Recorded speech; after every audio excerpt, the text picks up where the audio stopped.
Howdy, folks. Welcome back to Pokemon Scarlet. Give me just a moment to hop into the game and we'll get things started here. So, last time I went to. Sorry, left it idle too long, I suppose. Last time I had gone up against Iono, who was in Levincia. So that didn't take too long, of course. Uh, I was doing a bunch of exploring of the East Province as well. So got to find a couple of Pokemon, got to have a gym battle, and then I had a bunch of fun um, catching shiny Pokemon, or trying to, I suppose. Someone uh, invited me into their game, and we ran around looking for um, a shiny Pommy, I believe, is what we were looking for. And by the end of the session, I did find one, and they asked me to name it after them, so I did. I have no problem with that. And yeah, so now I've got a couple more shiny Pokemon in my, well, not in the party, um, in my roster. No, just, I guess, in the box. So, let me see. Was it this one? No, that was just the one that I caught. It was this one. So we got a shiny one of these, and there was another one I caught. What was it? It was a Dunsparce, I believe. I don't know where it is at the moment, but that one is also a shiny. And I found that one right at the beginning. So, two shiny in one day. I assume that's not so bad. A 1 in 4,000 chance, one of which I stumbled across, one of which I spent a bit of time actually trying to get. So, today, I plan to, as the title may say, I plan, excuse me, to head over to the Cascarafa gym and talk with Kofu here. If I recall correctly, I've pretty much explored all of the area down here. And so I just have Kofu themselves to encounter, because I did get to this, and I also went... give me just one moment.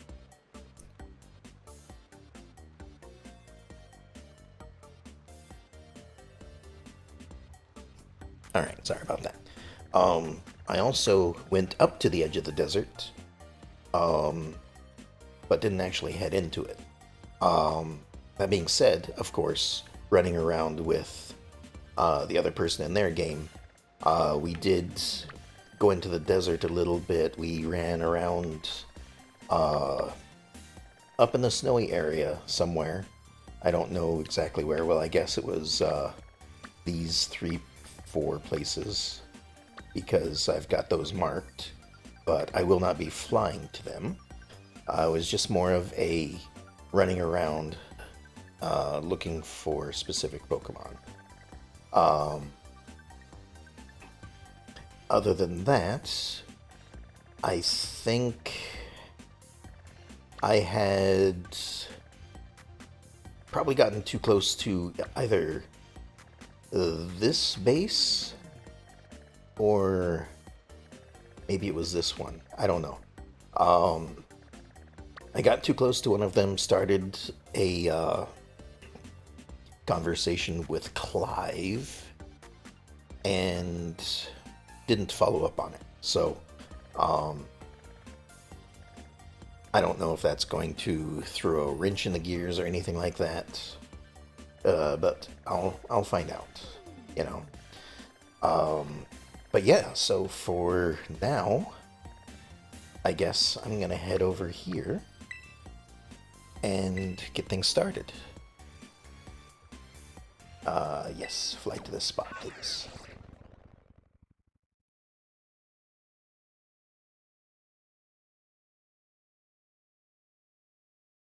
Alright, so I don't expect too much difficulty. I didn't even look to see what there, the water gem. I shouldn't have too much difficulty. You know, I've got this crew set up, and I'm thinking, I mean, like, Crocalor probably won't be able to do so well here, but I think I should be able to hold out without too much trouble. I'm, again, trying to go in order. I don't know what order I'm supposed to go in, but I'm looking around and seeing what the levels are of Pokemon in the area that I would fight them, or that I would go to the gyms and whatnot, and extrapolating from there. So, like for instance, wait, hold on. Okay, maps like this. For instance, the Pokemon in this area, they are lower level than apparently up here on the plateau. So I'm not going to the plateau until I am like 40-ish, I think, is what they were. I think Pokemon games usually go to like level 50 or 60.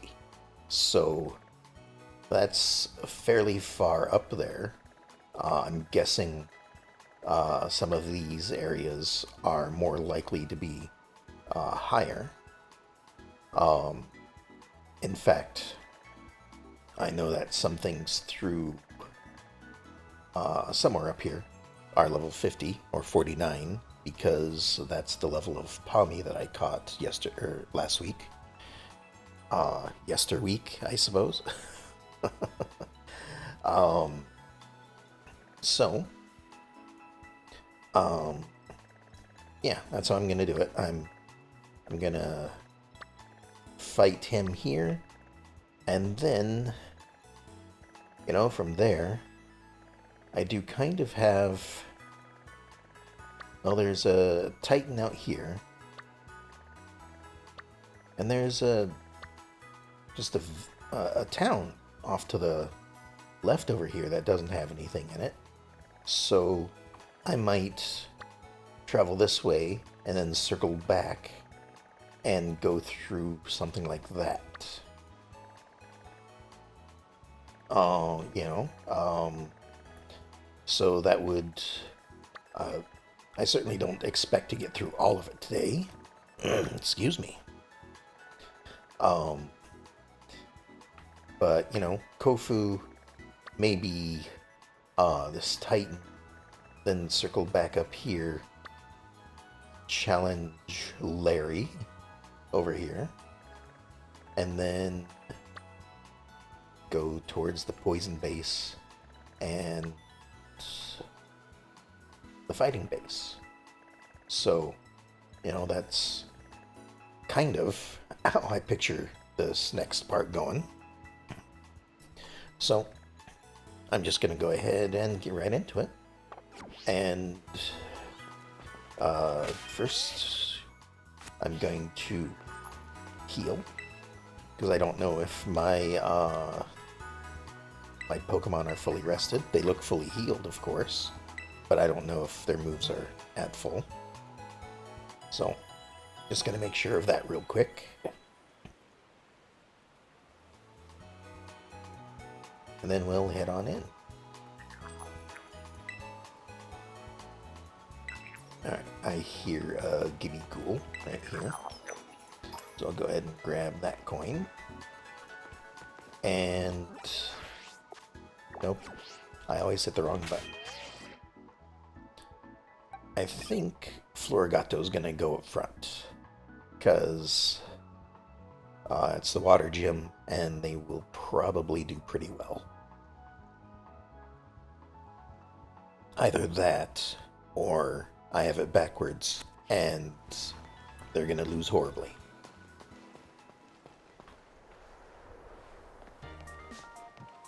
So, here we are. New town, new city. I want to quickly check. There are...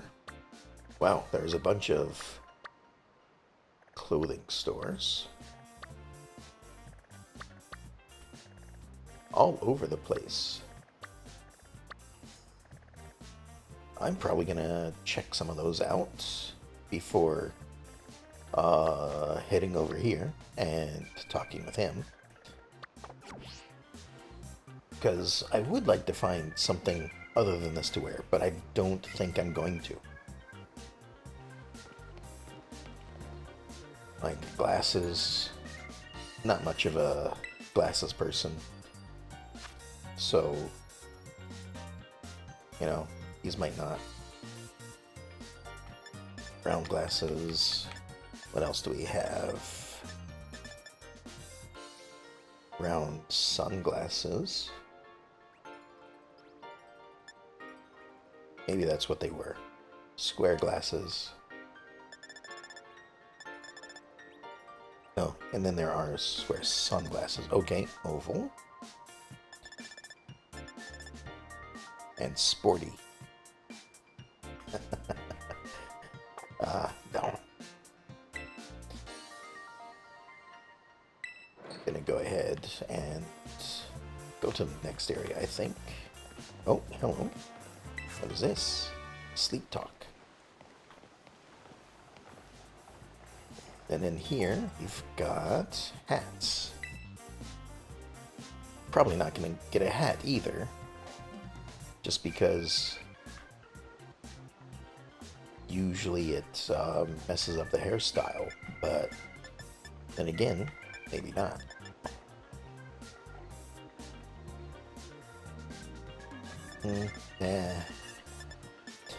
Again, it doesn't really... Can I please battle you? Maybe?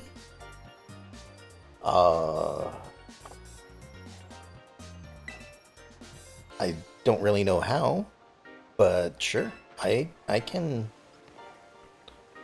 go ahead and try. What do I need to do to start up a battle with you?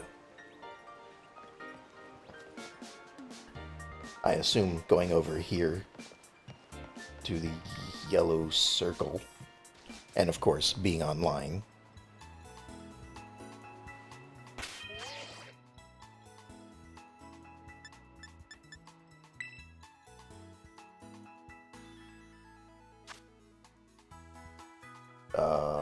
There we are. Give me a moment to connect.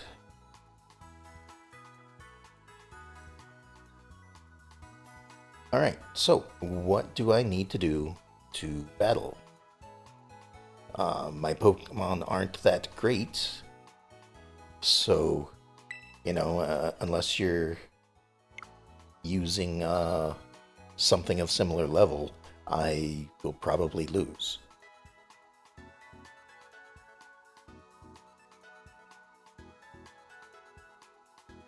So, I am online. I don't know what I need to do at this point, so...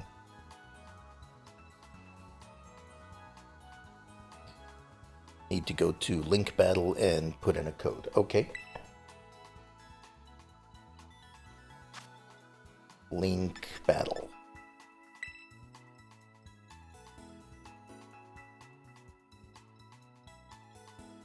Single battle? Double battle?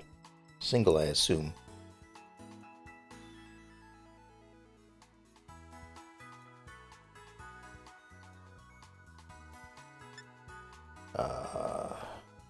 Either would do. Okay. Well, I can definitely do single battle. Um, and then I guess let's just do that as a code. Will that work?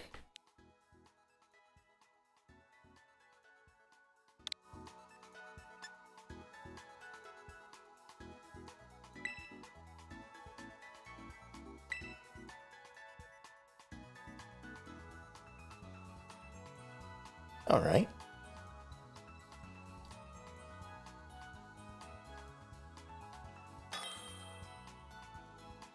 There we go. Looks like I found somebody. Is that you?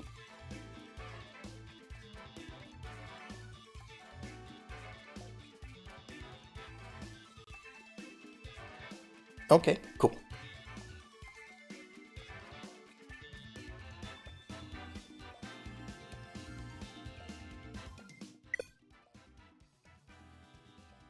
Communication error.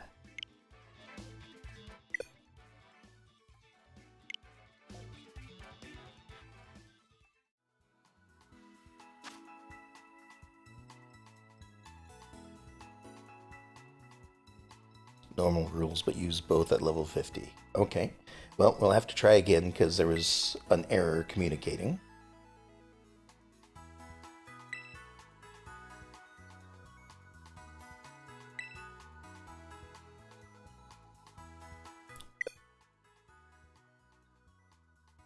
That happens. Okay.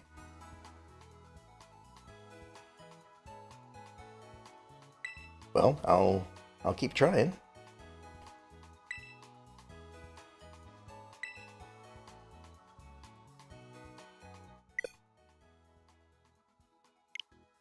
All right.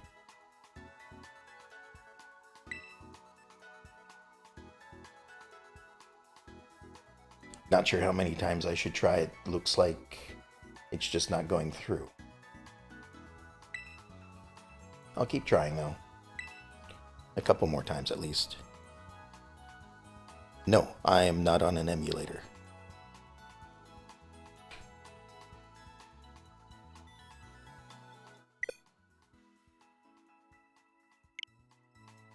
But it's not letting me through.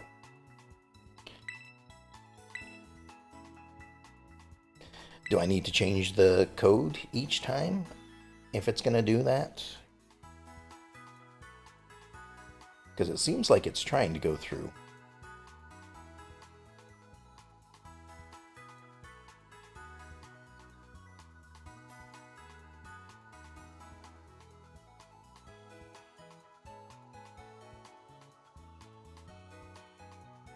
It could be.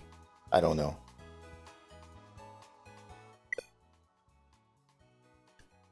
Yeah, it's just not going through. I don't know what's going on. I can try again later if you want. Maybe it'll be good later.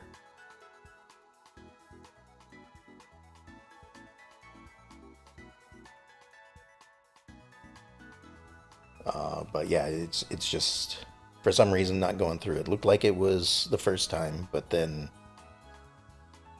I don't know. Maybe it was still having trouble that first time too.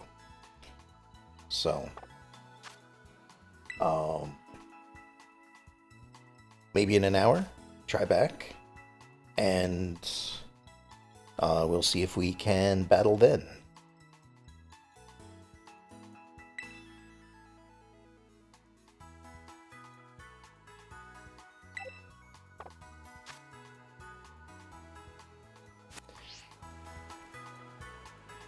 Yeah, but I definitely did not know where you were at. I thought you... Oh, I see. No, I apologize. No, I have not beaten the game yet. I am, in fact, this far into the game. So, not quite half. I've still got a bunch of places to go through. So, yeah, my Pokemon are currently in the 30s for level. So, I'm guessing if we did battle, you would win. Um, Maybe the third gym? I've beaten three gyms, so I think I'm at the. I mean, this might be the third gym, but they don't really tell me that in the game, so I may have skipped him. The water is the third gym. Okay, well, that's unfortunate. But yeah, I'm trying to kind of stay at the level that the gyms go in. But since they don't tell me, I just kind of assume that I work my way north to get to the stronger stuff, except for this gym down on the corner. So that's my plan. I kind of today I kind of plan to make my way through all the green area. I'm pretty sure I won't make it that far because I'm also exploring during this too. And then seeing like what difficulty this upper area is compared to down here. So, um, so yeah, I'm gonna just see how that works, and if I do that, let's see how would that balance out. So it looks like two gems, two Starfall, and two Titans. So I guess it kind of balances out. So yeah, that's my plan. Um, but before I get to the gym, I wanted to just check out some of the clothing. The Psychic Lady is the last gym at level 55. Okay. Well, if they're the last gym, then I will try to leave them till last.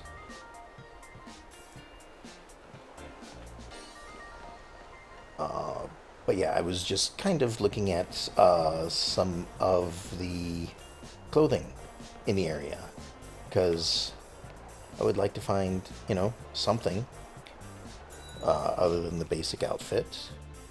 But I don't think I'm going to find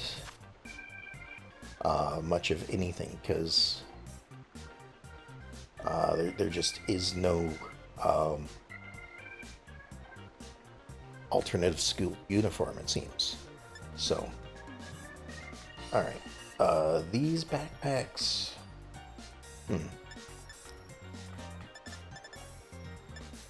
Let's see what there is. Like, they're all still rectangles. I did that, but it's still easy. It made the games easy. Yeah, I mean, I kind of noticed that these are definitely easier than they used to be. That being said, of course, I haven't played since like Gen 1 or Gen 2. So, to me, it was red and blue, and then I kind of made a jump to Sword and Shield was the first one I got back into. So I've played Sword and Shield, I've played Arceus, and now I'm going through Scarlet. So,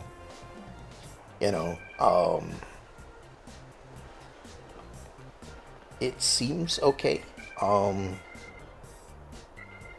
But then again, you know, it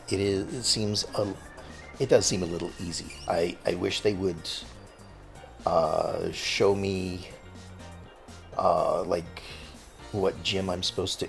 I know it's a wander about, do whatever you want in whatever order you want, but they definitely have a specific progression that they're supposed to be done in. Otherwise, their level would probably match the level that you are when you go into them. Um, so, I don't know. And it most certainly has gotten easier. First gen was easiest, got like a level 100 Mew that listens before the second gen. Wow. Um, that was pretty cool. I haven't played that one in a while, so you know, I I didn't do anywhere near as good as that for sure. Uh, see, what was I saying? Um, Progression, or or difficulty, I suppose. So I have definitely noticed uh, between the last three games that I've played that it has gotten easier to play. It's gotten easier to level up your Pokemon. You know, it, it's no longer uh, just that the Pokemon in front gets experience or that they get double experience, um, and now the entire party gets experience. I think at some point there used to be like an experience share or an experience egg or something like that, which doesn't seem like it'd help in this situation, but I can't just manipulate the source code to do whatever I want. I can't meet any Pokemon. I want infinite items, but Gen 1 is the one that you can do this. Ah, got it. But,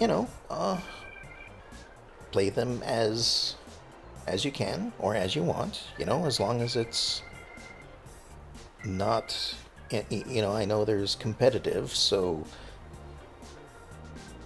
you have to do something. Okay. Well, go ahead. Uh, See you later. Thank you for the follow. Alright, so... I was looking at clothing. That's what I was doing. Was there any more clothing on this street? No, that was bags. Let me look at the map again to remind myself where everything was. And over here, looks like food and presents.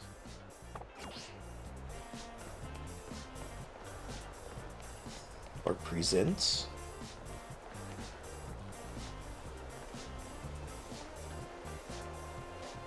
Is that...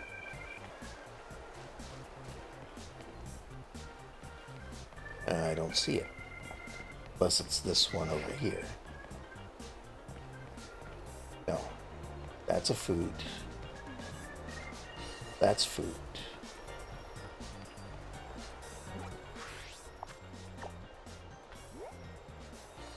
Oh, it's probably... Oh, this is an elevator. Whoops. It's probably down here.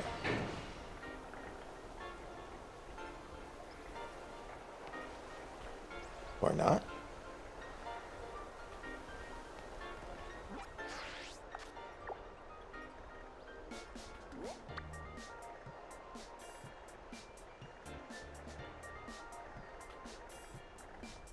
Oh, I see. Okay. It is further this way. Maybe I should learn how to read a map a little bit better. This is the shop I was looking at. What is this shop again? Battle items. Okay, so the leftovers. If I remember, those are pretty good. Normal. Item beheld. Sinister, eerie, ghost type. Poison. Okay.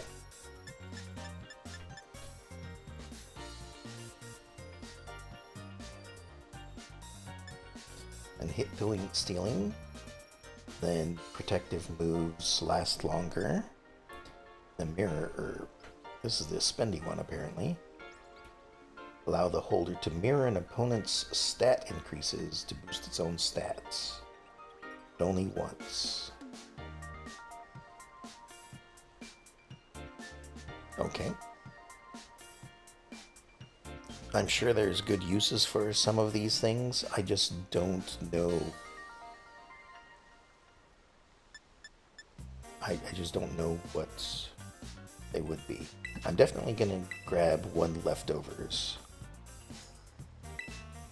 because that tends to be a good one. Probably better than the one that I got, or the one that I had equipped. But I also notice that that didn't have the same things as the previous shop. So maybe I should start looking at some of the different shops more, because I just assumed that one shop was the same as all the others, and they're just multiple locations you could go to get the stuff from it. But if each shop is actually different, then I might want to take a look at that. I'll probably do it in between sessions just because I don't want to waste anyone's time from me just looking at what shops have to sell. Also, I understand that this is dusty because we're by a desert, but you'd think with the amount of water that's around here, there'd be just a bunch of mud everywhere. Oh well.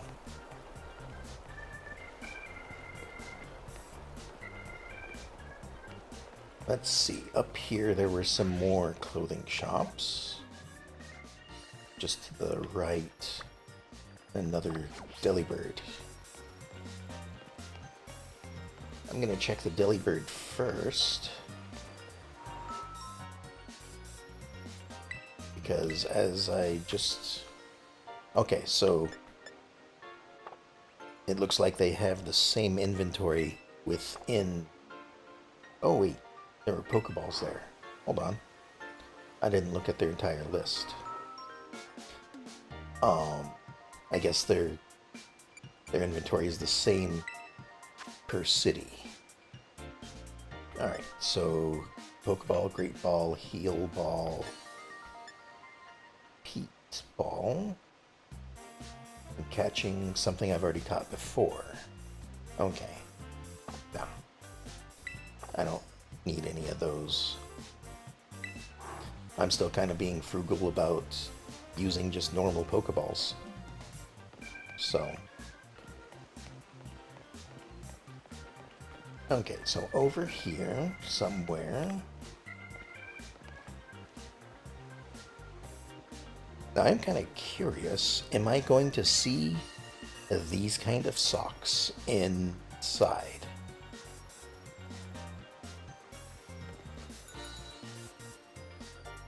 Tights and socks, okay.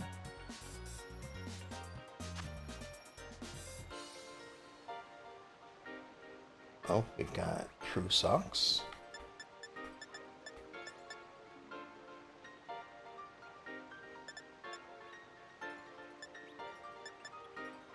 Then we've got striped ones.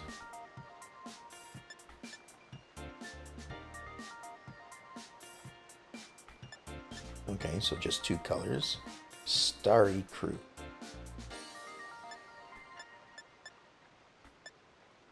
And Colorful Crew.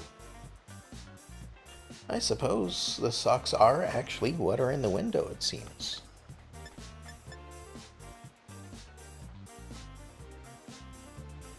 Really. I mean, again, like, I think you could find an outfit that would work well, but, like, I don't know. These just don't... They don't seem like they work well with the standard school outfit. I don't know.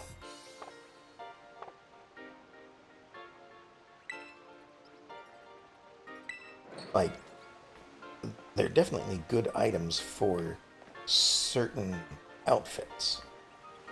But when you only have one outfit, uh, you have to match what you're wearing to the outfit, kind of. And none of this really seems to work well, to me at least. I mean, maybe some of the crew socks, you know, or the just the short socks. I guess that's just what crew socks are.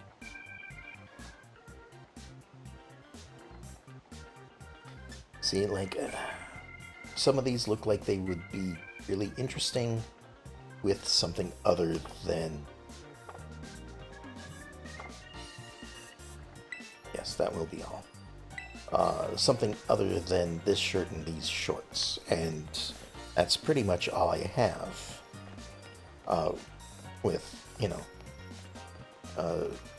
I guess the other option is pants. So, oh well. And then my destination is above. So I'll just go ahead and head over this way. Should be good to go for this gym. Apparently, this is the third gym, and I've already done 3. So, this will probably be just as easy as the previous gym I did. However, there is the challenge that I have to do beforehand. Volten Veluza. I'm late. I'm late. Oh. There goes Kofu. Ah, Kofu, wait. Ah, he got away. How am I supposed to return this to him now? What did he do? What did he forget? His Pokemon? Oh, hey. You're here as a gym challenger, right? Yep. I knew it. Of course you are. That big man that just left is Kofu, leader of the Kaskarafa gym. He has a bit of a childlike side to him, and today he's run off to the market without his wallet. Well, that's not gonna help at all. He'll be in big trouble without it. That's where you come in, kind gym challenger. Could you please take Kofu's wallet to him? Sure. Oh, you aren't too kind. I'd give you a gym badge right now if I could. Here's his wallet. I'm counting on you. I obtained a wallet. I put in my key items. You're to deliver it to him at the market in Porto Marinada.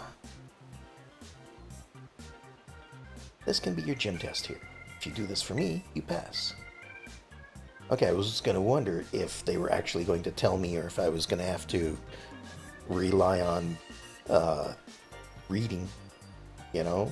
Not that reading is bad, but just being directed to a place through the item itself wouldn't necessarily be the best way to do things. So he's headed to Porto Marinada. It's on the other side of the desert to the west. Be careful though, there are many dangerous Pokemon in the desert.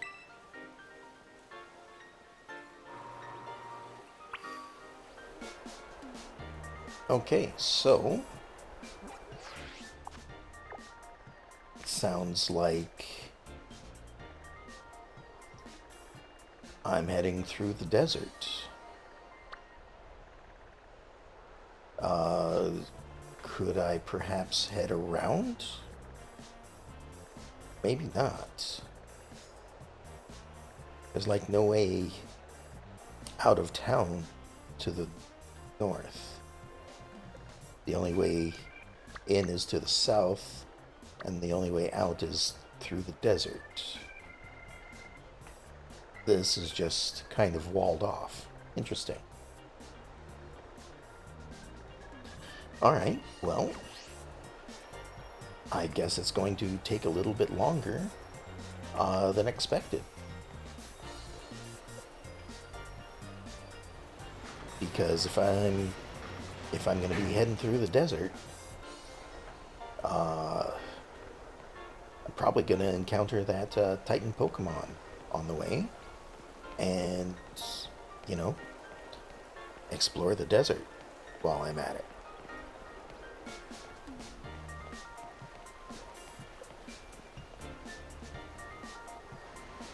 So I'll just head this way and just see what there is for me out in the desert.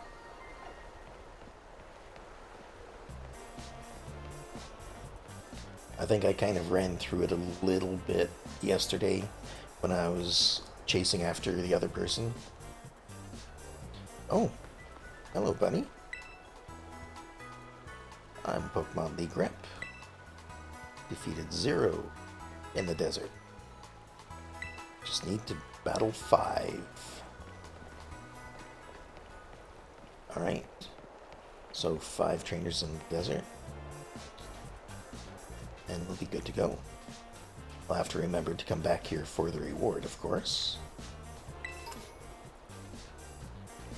Water shards in the desert, huh? Alright, I've gotten you guys.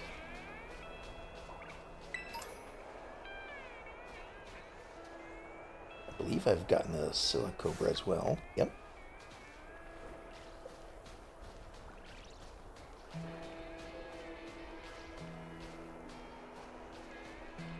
I'm not sure if I like all of the sand getting blown about, but what can you do? Alright, so let's put... Oh, actually, Florigato's just fine in front at this one. Oh, hello. Just a giant stone Pokemon. Let's go ahead and catch this one first.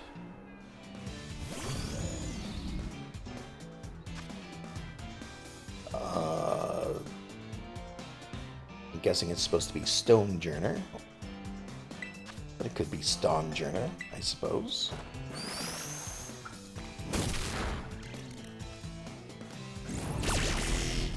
Use block. Okay, so I can't escape. That's fine, I had no intention to. Ow. Maybe I should equip the food just to heal all of the damage I'm going to be taking from the sandstorm.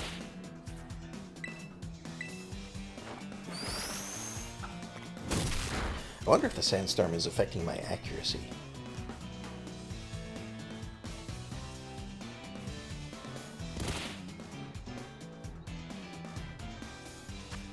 Alright, let's go ahead and try and catch this thing.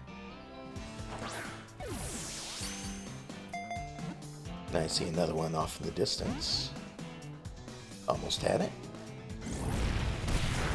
Ow. Stop that.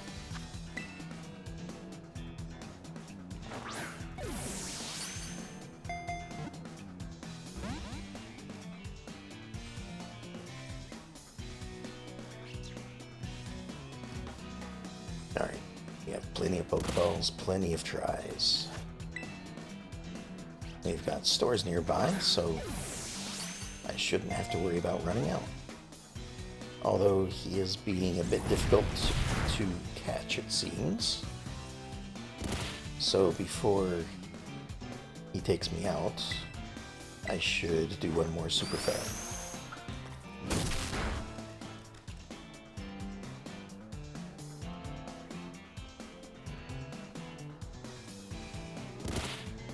Because, yeah, that's probably going to be all I can take. Unless I catch him right here. Nope. Oh, but he used block again. Wonderful. Please keep doing that. Meanwhile, I will attempt to keep catching.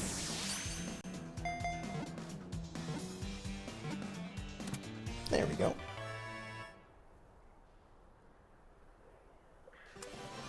And Mousehold survives again. Alright. Stonejourner, the big rock Pokemon. The elemental composition of the rock that form of the rocks that form its body were found to match the bedrock of land far away from this Pokemon's habitat. So it's from a different era? Or different area?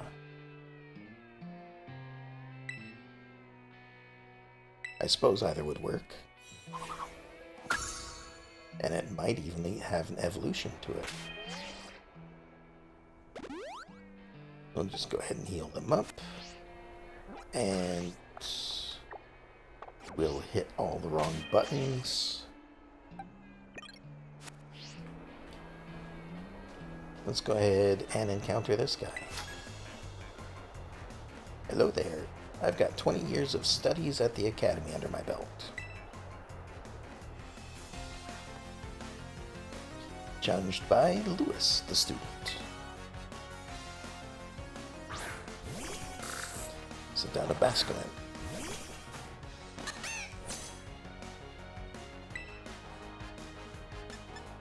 Oh, let's just go ahead and use this then.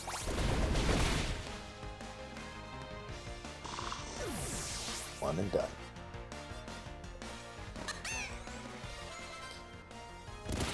Ow. Pawnyard.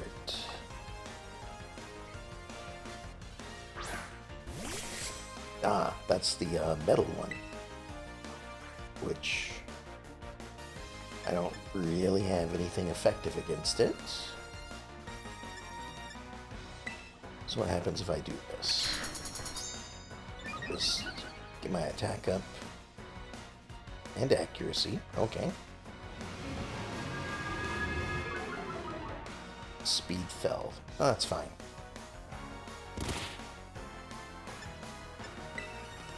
And let's see how this does against it.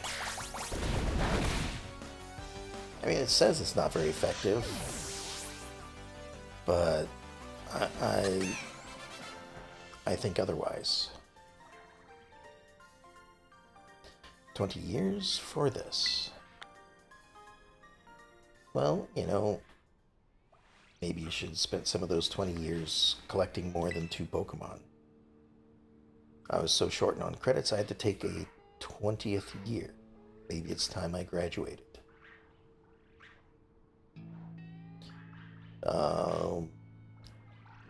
Okay. I mean, how many classes are you taking at a time? 1?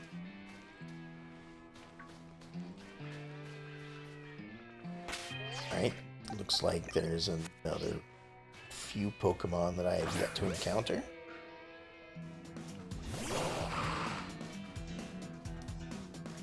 A Cacturne. Oh, you know what? I bet this is an evolved form of whatever's in the background there. In green, it planted its roots. Ah, okay, so it's going to be healing. Well, that's fine. I'll just use this 3 times. Ow.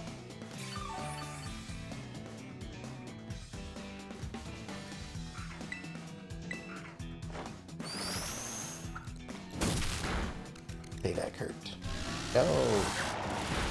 Well, go ahead and have a nap, Mousehold. We'll bring somebody else out to capture this thing.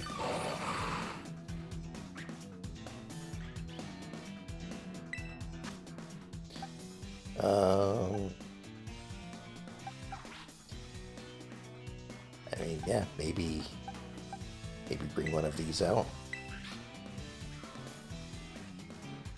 They can get a good amount of experience, I suppose. Oh, it's level 35. Maybe I should have looked at that first.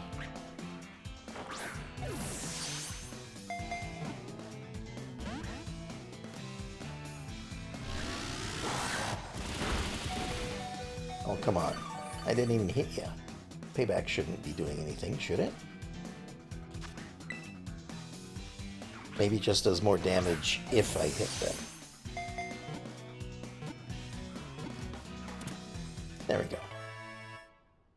Cacturn was caught.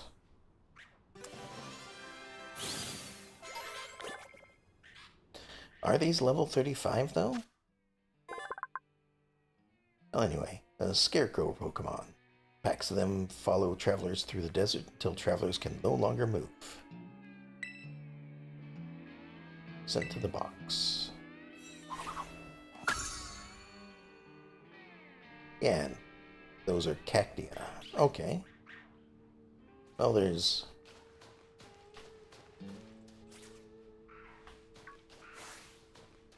level 24. Okay, maybe it was just the evolved one that was a higher level.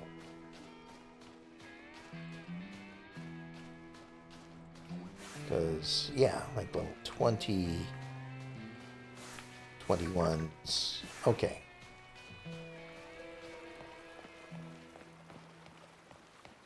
I was about to have to skip the desert if everything was level 35 or higher. Yep, time to heal the Pokemon.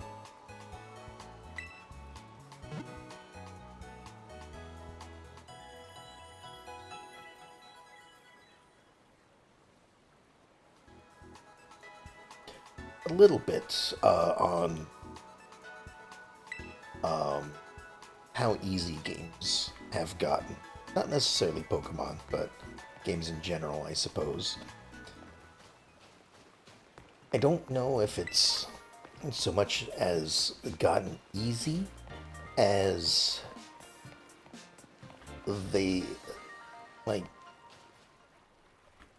what determines if a game is easy or not sometimes is based on what you have to do in the game to begin with.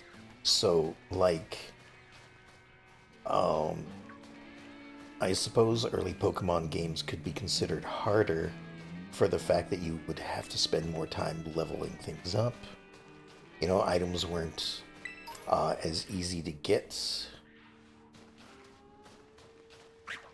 And, like, you could only level up one Pokemon at a time. I don't know if that's a consideration for what makes things easy or not. But, you know,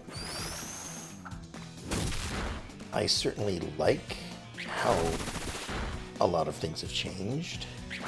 You know, you no longer have to spend a bunch of time leveling up one Pokemon.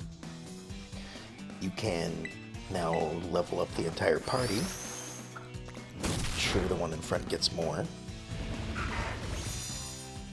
But for the most part, you know, in that way, it's easier. And I don't think that's a bad thing.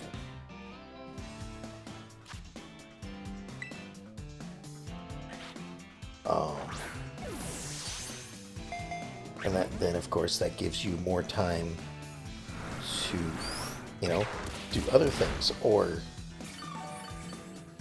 you know, not necessarily spend as much time on the game as you would normally have to otherwise.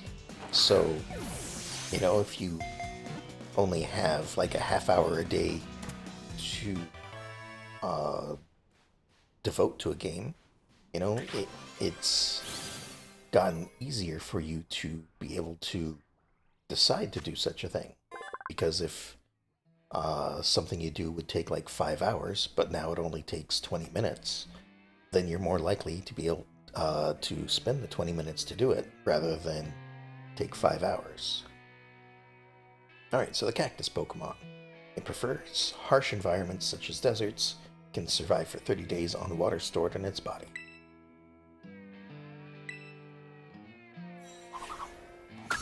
There we go. We've got elephant over there. I thought there's another one somewhere, but I don't see it anymore.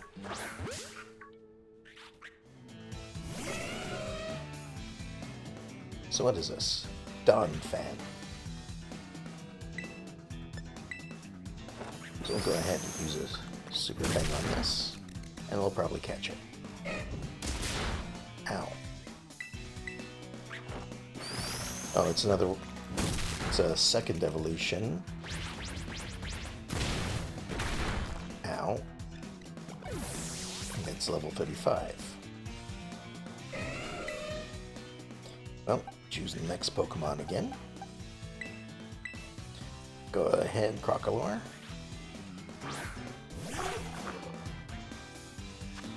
Let's try to catch this Pokemon as well.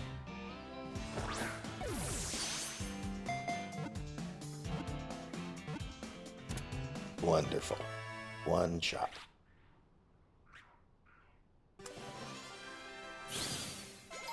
It's a lot of experience, though. Donphan, armor Pokemon. Donphan is covered in tough hide, so even being hit by a car won't phase this Pokemon. However, it is extremely susceptible to rain.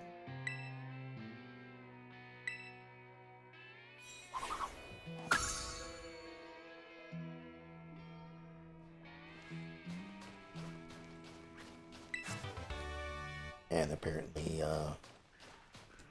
it is a middle form. I didn't realize it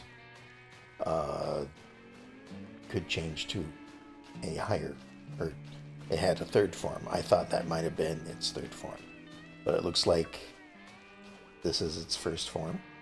It's understandable. Haven't seen any other elephants in the game yet, but it'll be interesting to see what it turns into next.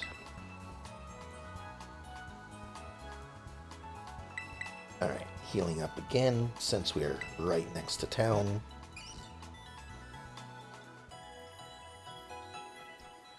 Household isn't standing up as easily as they have been recently, but then again, some of the things we're up against are equal to our level, which is nice. And I know, I could just skip the desert and go straight to my destination and not level up, and that would certainly help even things out, but that's just not how I play, if I can help it. You know, I'm gonna have a look around. I'm gonna try and capture what I can.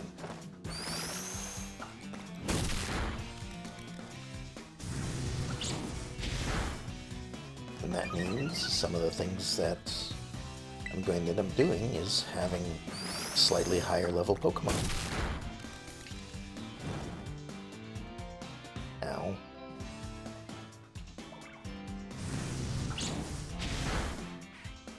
You're not level 35 as well, are you? No.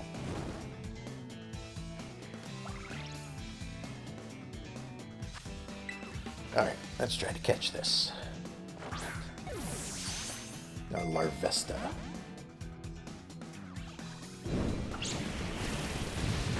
Ow. Stop it.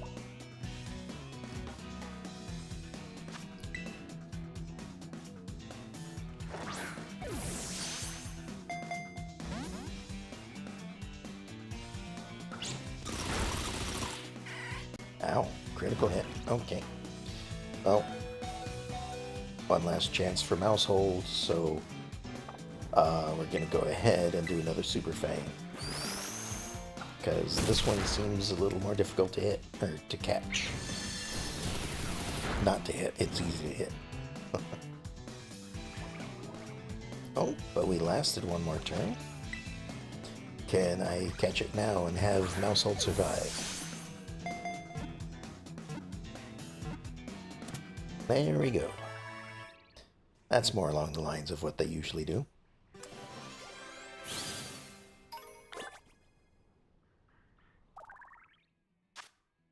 Alright. Larvesta, a torch Pokemon. This Pokemon was called the larva that stole the sun. The fire Larvesta sprouts from its horns.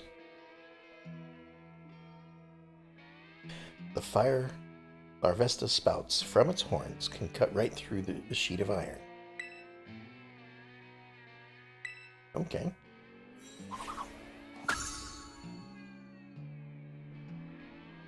Well, back to town again because we're at 2 hit points and we have a burn. At least I think we still have a burn. Yeah. If it was just health, I'd use a potion.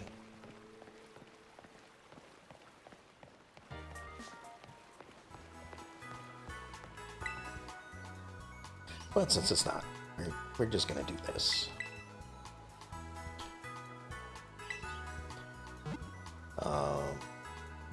I don't think I've seen any other new Pokemon yet in the desert. So, should be just a little bit more exploring.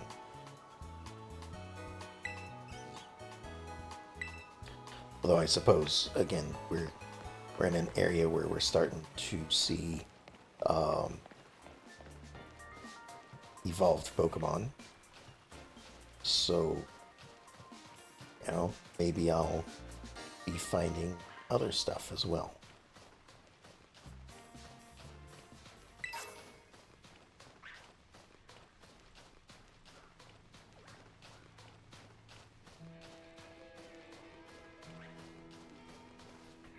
Oh, got those already. Definitely like picking up all these items.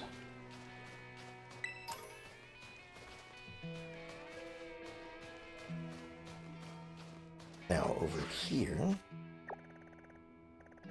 like this is where we originally came down to here. That's a bit interesting. Just right in the middle is a circle. Wonder what that's about. Oh, here's an item here. Stardust. It's always good for selling. And we've got a trainer over here. So go ahead and stand out front. And we'll see what we can do here. So much sand. What do you think will happen if sand gets into my shoes? Then you'll have sand in your shoes. Challenged by Ismail, the student.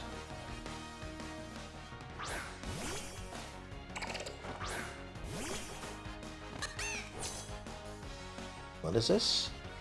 Launcher, or sea launcher. Well, never fought one yet, so sure seems like a water Pokemon. There we go. It's interesting. All the trainers in the desert have water Pokemon. Maybe I'll just go bury my head in the sand. Why? I mean, the sand stays inside my shoes for too long. I start to grow fond of it. Okay.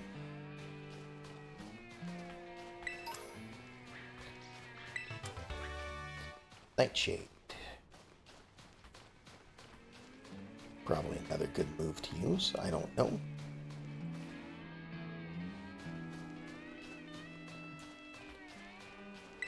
It's another one to have. That's... oh. And the sandstorm started back up again. That's too bad.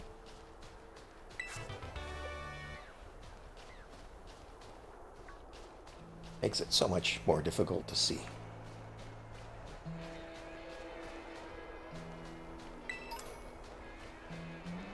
There sure is a lot of Stardust out here.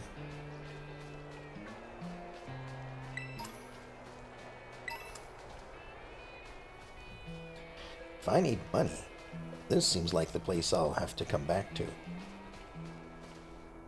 Oh, is that a Pokemon?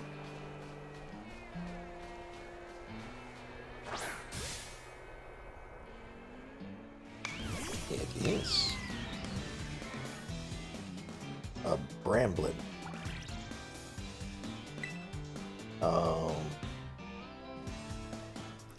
I don't want to kill it. It doesn't affect. Interesting. Oh, the sandstorm affects it. So let's just go ahead and swap in mouse holds, because they're supposed to be up front anyway.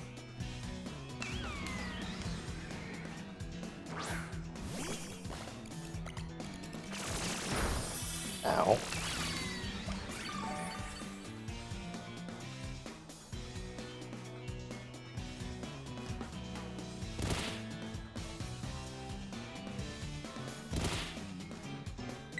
Alright. Super Fade. Try and catch this. I sure hope this evolves into something. I think that'd be kind of interesting. I mean, I realize it's supposed to be like a bramble or a, what are they called? Oh, right. It's a ghost type. What I'm trying to do isn't going to affect them. I don't know why I keep trying.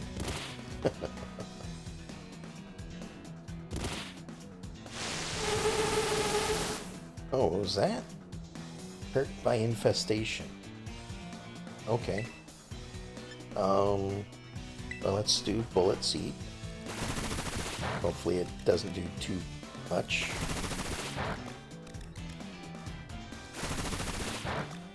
Sorry, I was just distracted by, just chatting.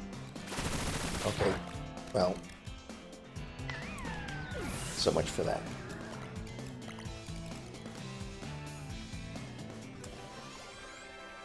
We'll try again. Wants to learn the move Charm.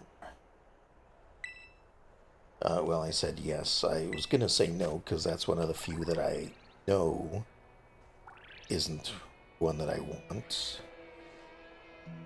So, yeah, give up on learning that.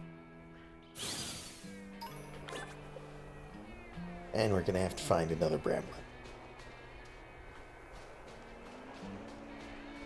But I now know it's a ghost type.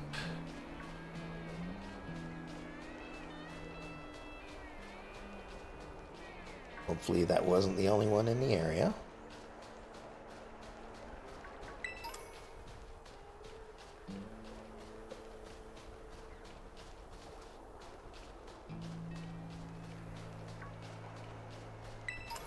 I wonder if they're actually affected by the wind. Like, that one certainly looked like it was tumbling in the direction that the wind was blowing. So I might just have to keep an eye out this direction a little bit more.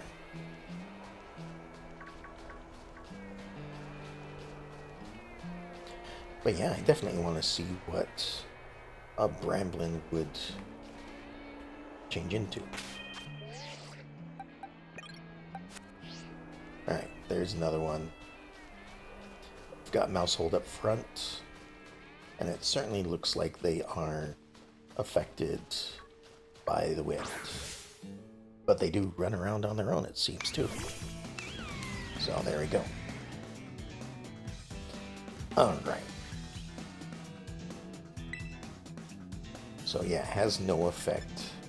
So we'll use Bullet Seed, because it might not kill it.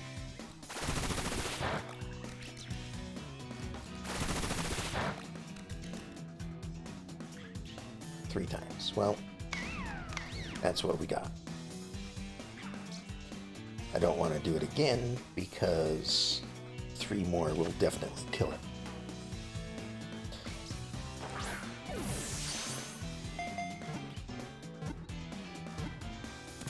There we go.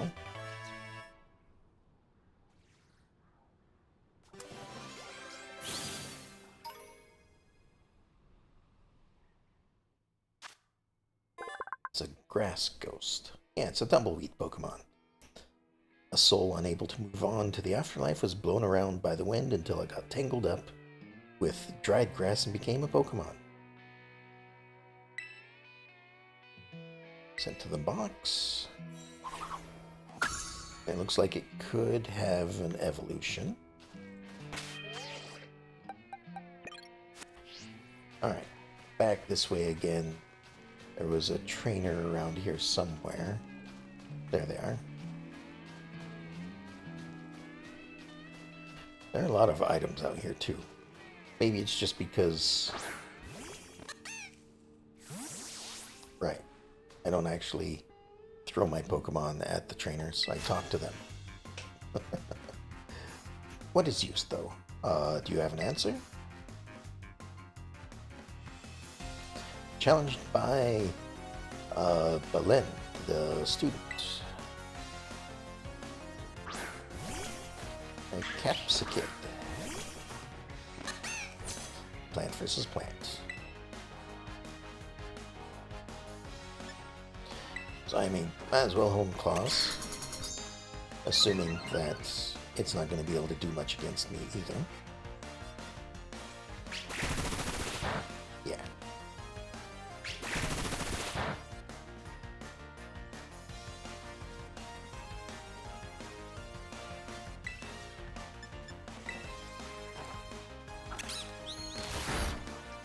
We'll go ahead and do that.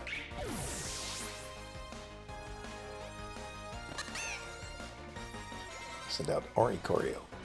Keep the current Pokemon.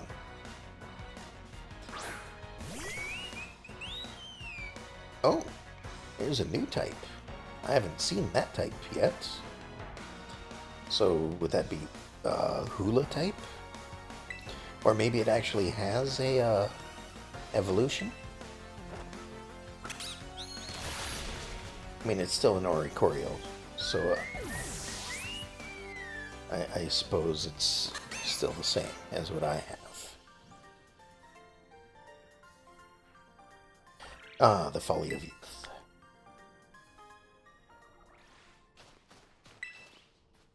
Maybe you only really understand your youth when you look back on it as an adult. Maybe.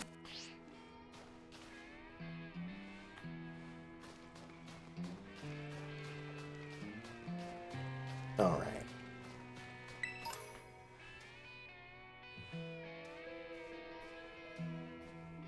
What is this one? Hello, what are you? Sandile.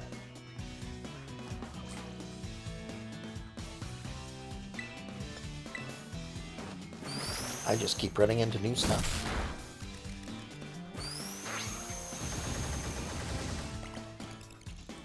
Torment, huh? That's the one that makes it so I can't use that, isn't it? Yeah. Well, I guess we'll try to catch you like this then.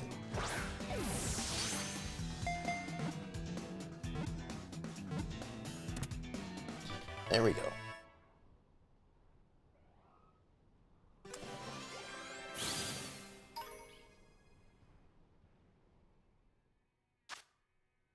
Ground Dark, the Desert Croc. It submerges itself in sand and moves as if swimming. This wise behavior keeps its enemies from finding it and maintains its temperature.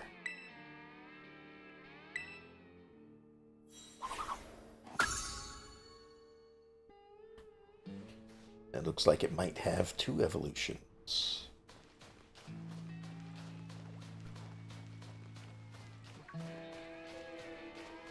I have to be careful about heading that direction because that's where the giant Pokemon is.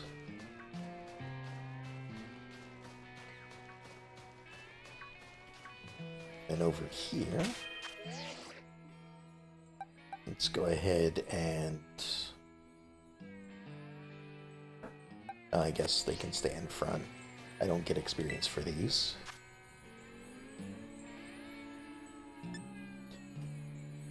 It's a dark Pokemon. I don't recognize it offhand. So I might be catching it. We'll see. We'll see.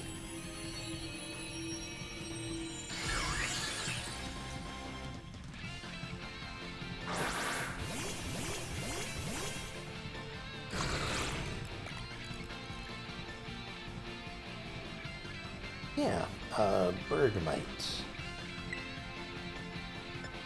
I think I will catch it. Because I don't think I have one.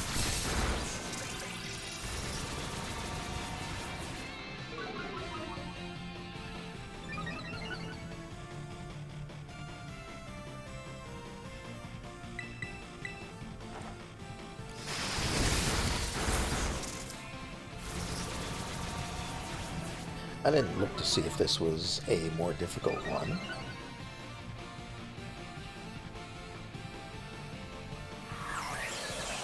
It seems like we'll do just fine. It started to snow.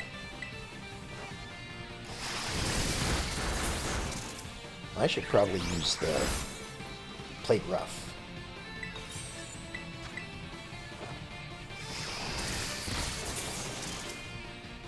Now that it avoided it. Okay, fine. Ow! Oop. Play rough. Because, I mean, it says it's super effective.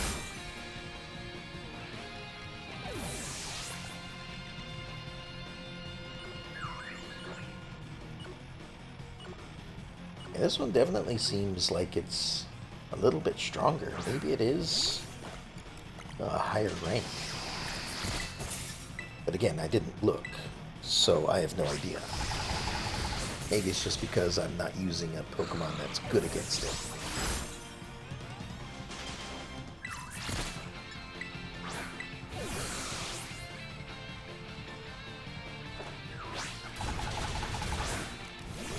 But yeah, that doesn't seem like it's doing as much. How?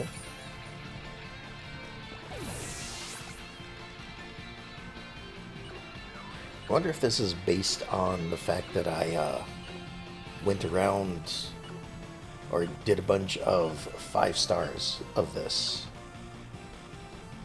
So it decided, oh, you're doing all these 5 stars. Well, here, have a more difficult fight, since you can handle all the other ones.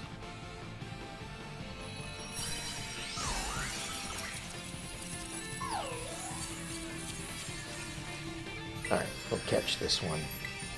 No problems with that.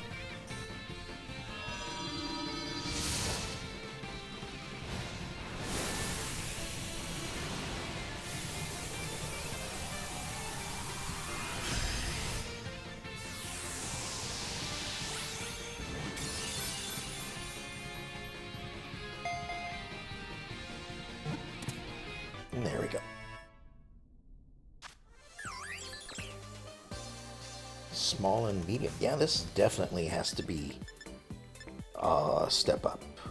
Because before I was getting extra small and small.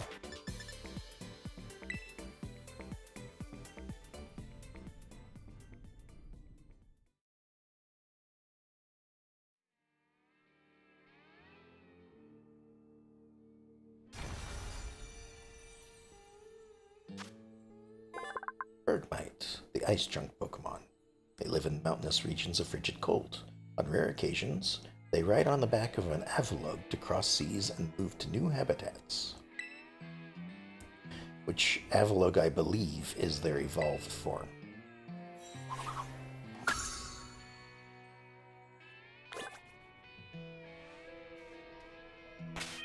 And just to make sure, okay, they are at full health.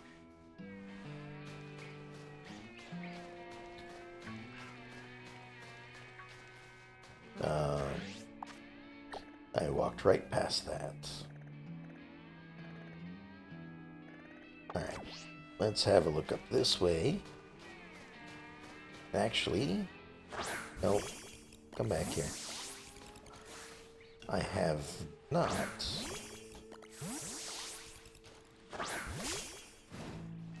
There we go. I have not encountered one of these yet.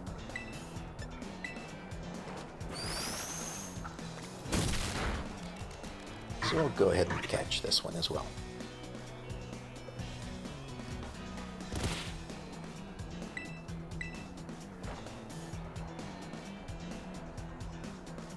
Nope, avoided it again. Ow. Stop critically.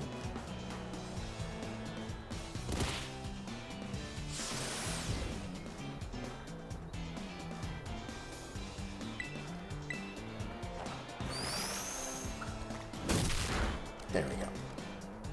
Now I can try to catch it.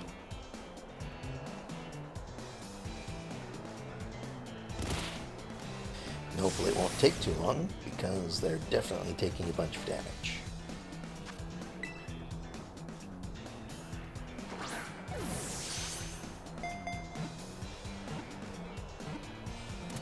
There we go. I know this one has two different colors to it based on their gender. Alright, so the hippo Pokemon. It shuts its nostrils tight and travels through sand as if walking. They form colonies of around 10. Then what's this one doing on its own?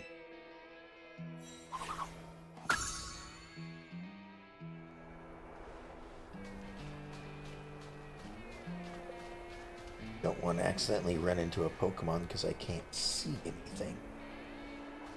But this looks like it's a new one as well. What is this? Relor. Alright.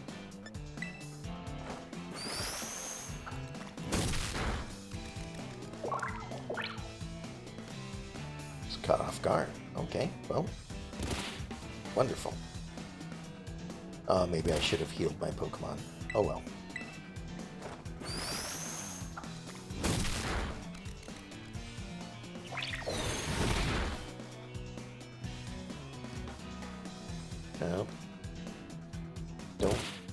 Don't end up fainting because of what you did. Okay. Should be able to catch it at this point.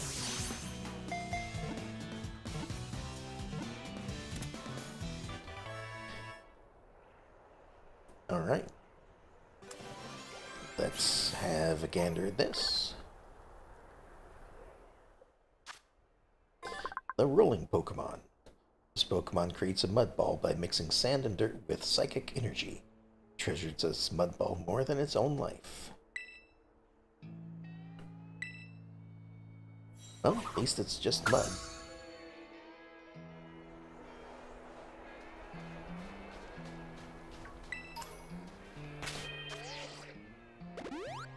I'll just go ahead and heal them up.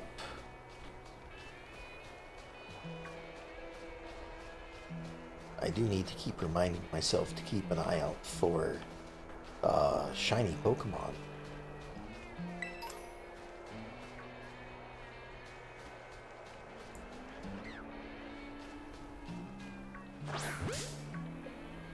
I'll just go ahead and catch one of these. I know it's the evolved one, but it'll save me the trouble of evolving.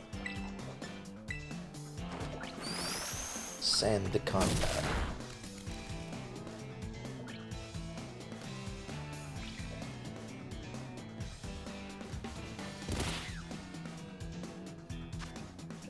No, keep battling. Sorry. One more. There we go.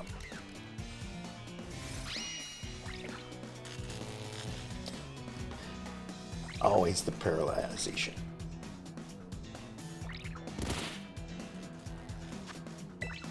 May I make the comment because it happens, but I know I was also being affected by burn and other stuff for some of these other Pokemon too.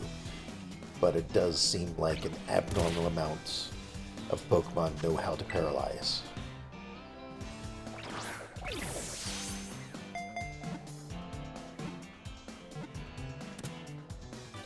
There we go.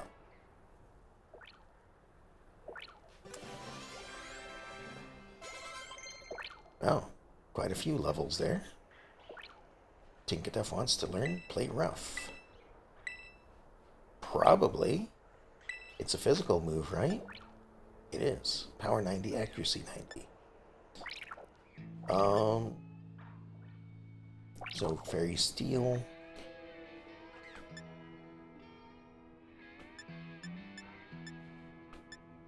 probably should get rid of one of these two. This damages everything. This lowers defense as well. I think I'll go for this.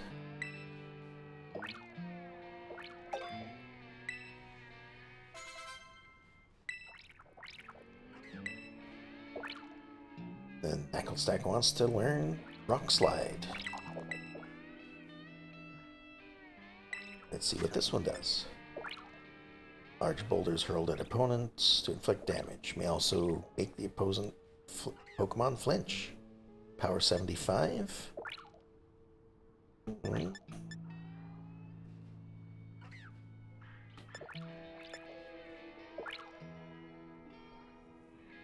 Steel and water types are more strongly affected. Yeah, let's go ahead and replace this one.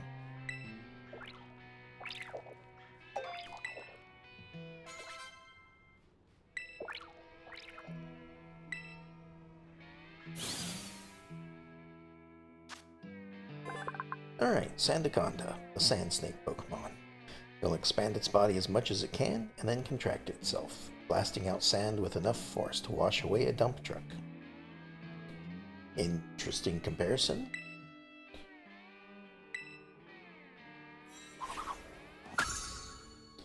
And there we go.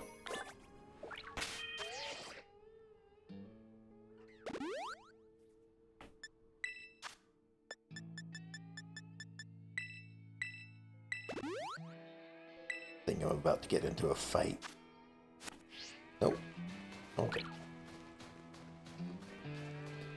There was not one just standing at my feet.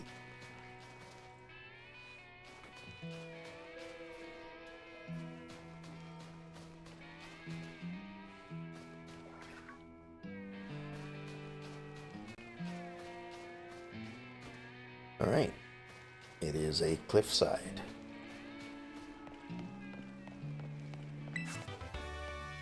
Baton Pass.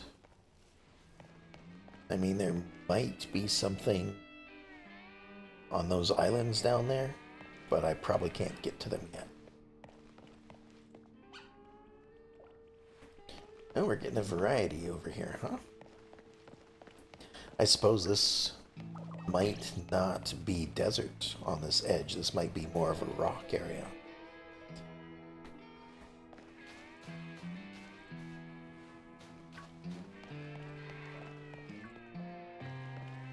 I don't know. I also don't see the giant Pokemon over here. Oh wait. Maybe behind that rock.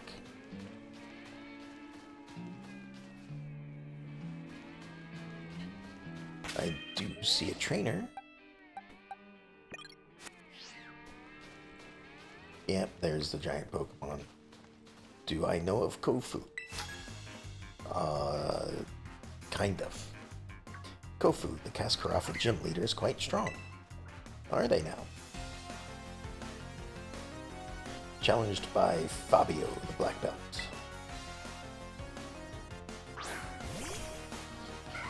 Sent out Halucha, I think it said. Halucha, yeah.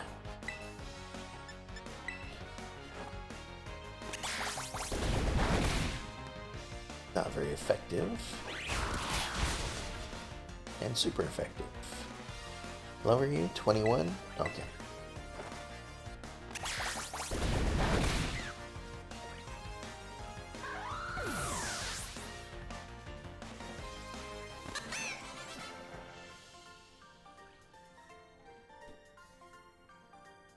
I guess now you know how strong I am. Of course. Kofu is a user of water Pokemon. Take care, lest you be swept away by his strategy. Nope, get away from me, bird.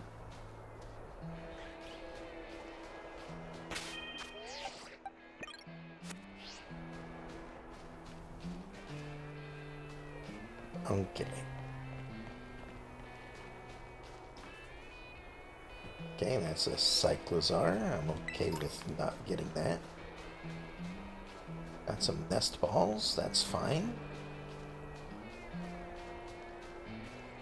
Just kind of having a look around. Okay, I think going to put Florigato up front and heal them. I think they're good against rock. I don't recall. I mean, I should be able to be just fine. Pokemon in the area are like level 20. So, well, 20 to 25. So I should be okay with encountering this. And I have already started this, technically, by talking to Arvin on the way down to the desert. So, and I'd like for the sandstorm to end first.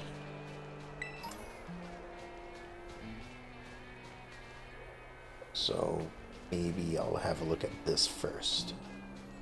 So this one is dark. I think Tinkatuff is good against dark, or maybe weak against dark. I don't know.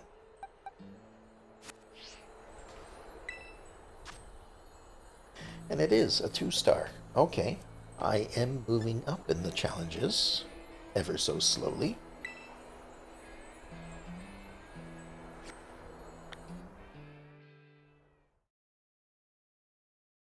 I don't know if it's number of challenges that I've done.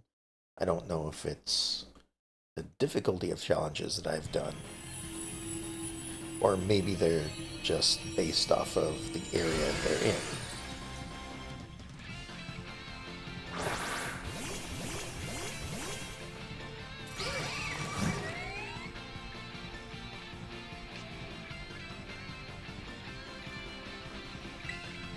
Alright, so play rough.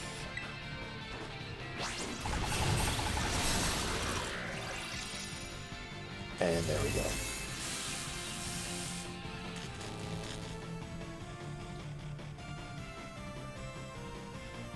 Also, usually there's like a reflection on the wall. And I'm just not seeing it this time. I think I've already got one of these though. So I don't need to catch one.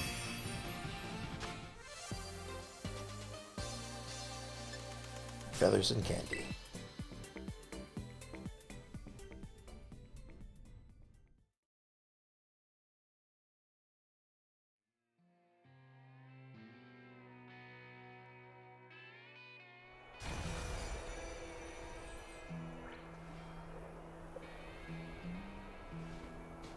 Alright. Sandstorm. Who's going up front? I think Florigato is going up front.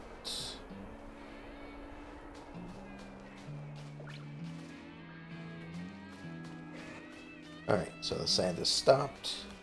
Let's quickly encounter this while Sandstorm is gone.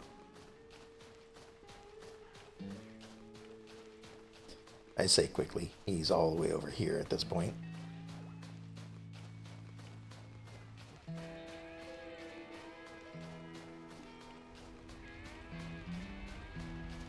And here we are. A very large Pokemon. No? I have to actually run into it. There we go.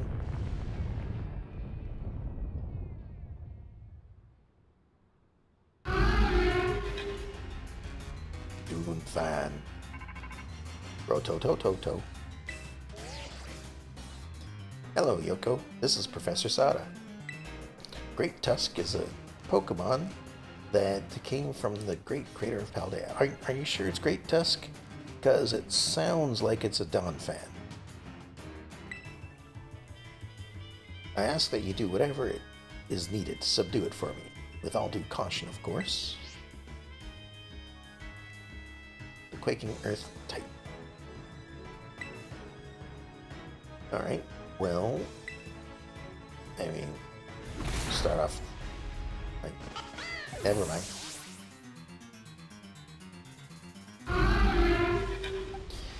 Okay, so I guess we'll just go down the line and see how we do.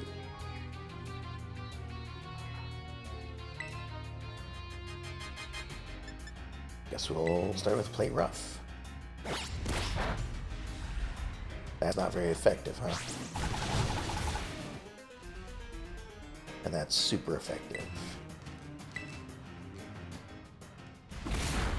Ow.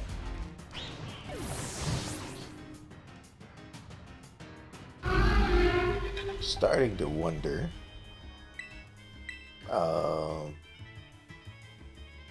What level this thing is.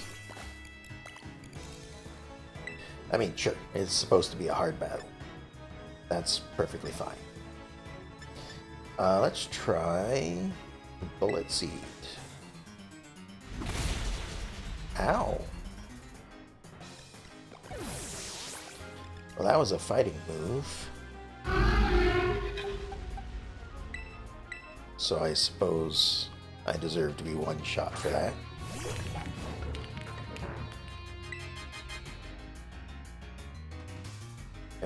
Well, let's try out the new move.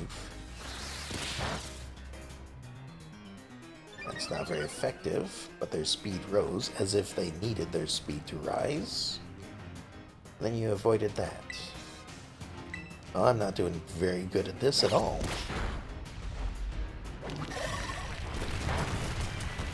Alright, stone is not effective at all.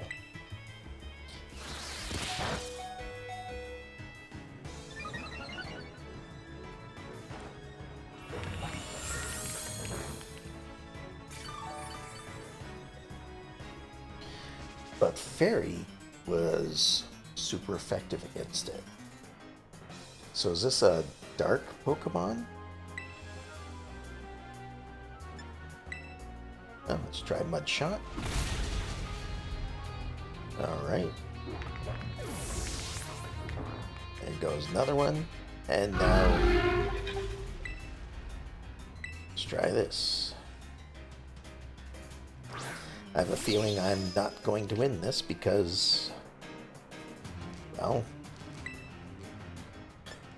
I'm probably not going to win this. Because it keeps using Brick Break,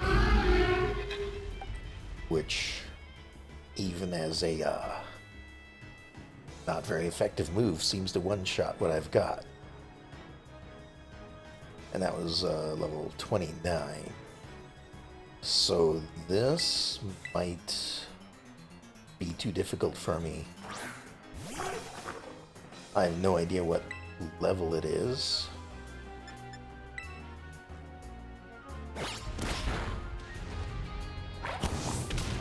Hey, I got a second attack off.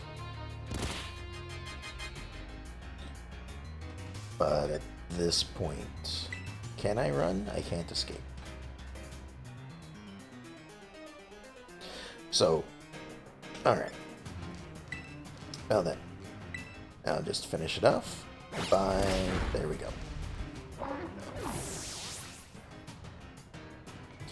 Alright.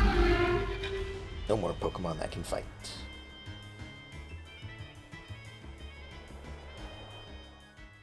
Hurry to the Pokemon Center. There we go. Seems like that might be a little too difficult for me for the moment. First, let's restore your Pokemon to full health. All happy and healthy again. Good luck out there. Oops. Nope, I don't need to talk to you again.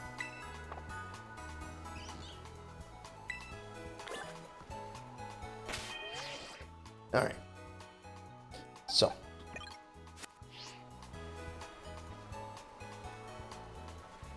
We'll leave that guy alone for a bit. And... well, I kind of did a circuit around this way. Not sure what that red mark is. And this is ground. Maybe I should have taken a look at that first. Oh well.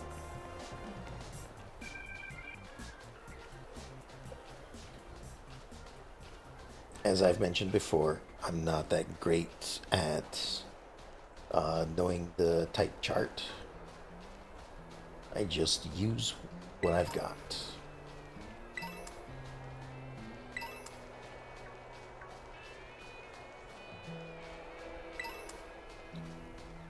Three extra small candy. I got something that popped up and went away. Alright. Also, in the center somewhere, there was some sort of circle. And it looks like it might be that tower right there. So, I think I'll head over here and have a look. Another Ultra Ball. Wonderful. This tower looks like it is sunken into the sand, though. Also, there is ruins over there. I was going to say there's one of these right here to fight. More Stardust as well. Yeah, we'll go in with Mouse Hold, sure. It's a Pikachu. It's a water Pikachu.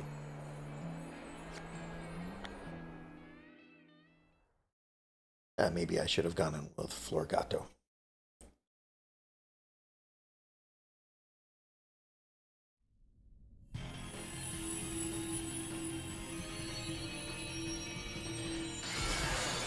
Oh well. We'll just do what we can.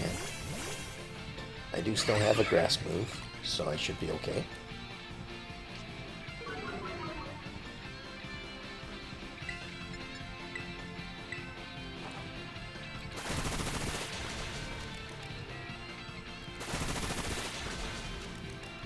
I mean, I might take care of it myself.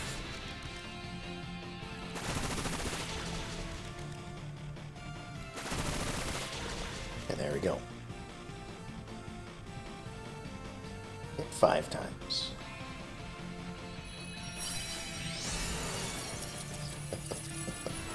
Just looks so unhappy. It's like, what? No!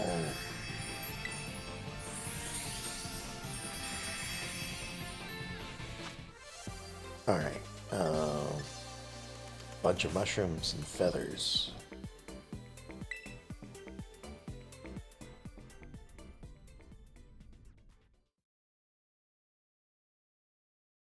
Alright, we're going to take a look at this tower, we're going to take a look at the ruins, and then we're going to get through the desert.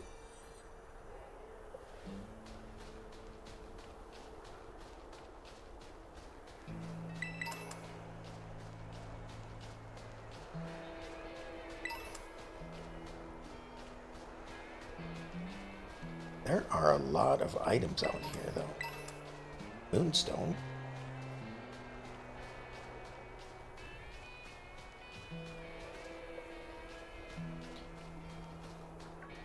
I don't even know if I can get into this tower. Oh, there is a ladder.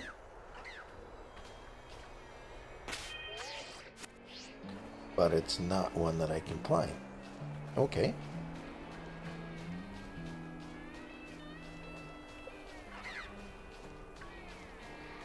Is there anything up there? And it looks like there's something up there. It's probably just a gimme ghoul. Okay. We'll find more gimme ghouls over here, though.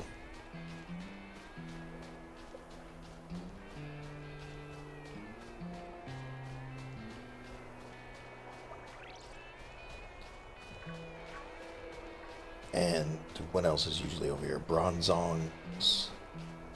Um,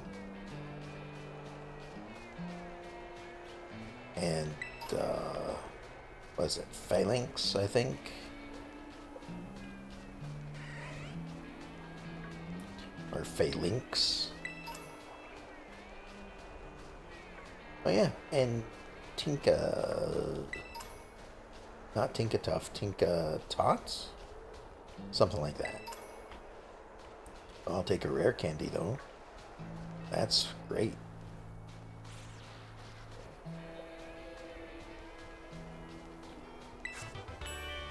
Spikes. Okay, hold on a second. Spikes is... sounds like it might be just a normal move.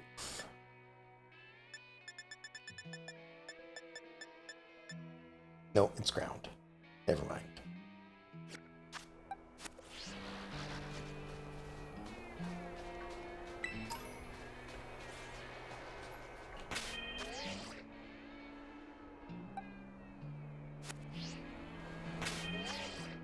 No, we should be fine against it.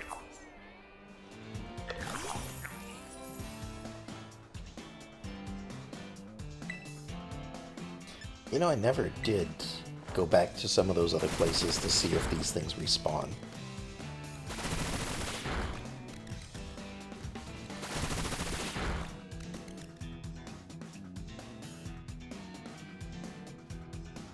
Because if they don't respawn,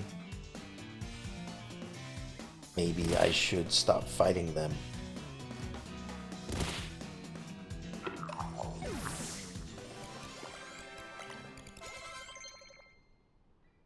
Crocodile gains a level. Wants to learn Flamethrower. I'll probably let them learn it. Alright, so they are a special attacker. It is a special attack. 90 power, 100 accuracy. Yeah. They'll just upgrade Ember, right? Right like this.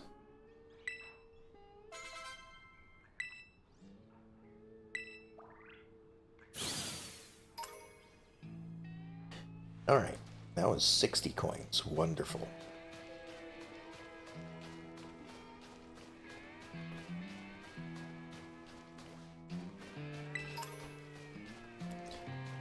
Alright, let's get out of this desert. I think I've pretty much found everything that it has to offer. At least till I have to come back to it. Oh, hold on. I'm running toward a dead end.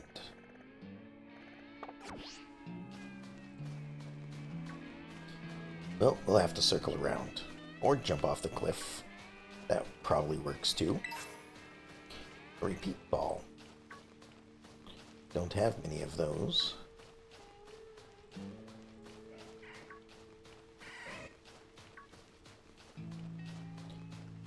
And we have a TM over here. Snarl. Alright. Let's just go ahead and slide down this mountainside.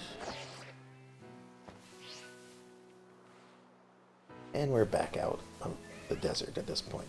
Although, I only found 2 people, maybe 3. Or maybe I just wasn't counting. I'll have to check to see how many people I've actually encountered in the desert over here. There might be one just standing at the entrance like here. So we'll go ahead and fight them while we're at it.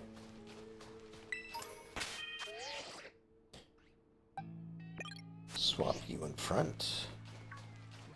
Great Crater of Paldea. Why is the Great Crater of Paldea off limits, I wonder? Because it's dangerous?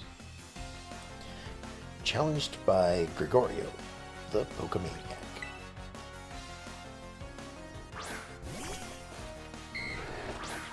And you've got one of those things that I tried to catch, but it was like level 50. Where'd you get a level 22? Alright, so it's probably water type.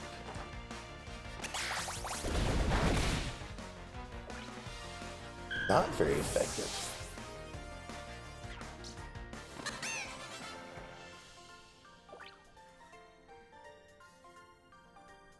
Guess if it can beat me, I'm better off not going anywhere dangerous. See, even though it's dangerous. The depths of the great crater of Paldea are defended by a super powerful guardian.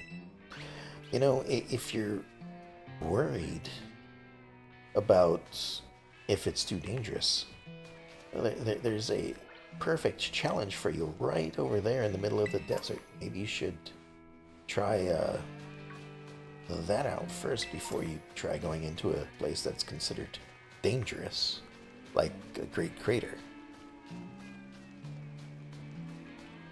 Alright, that may have been 5. Like I said, I think I stopped counting at some point. It's definitely 3.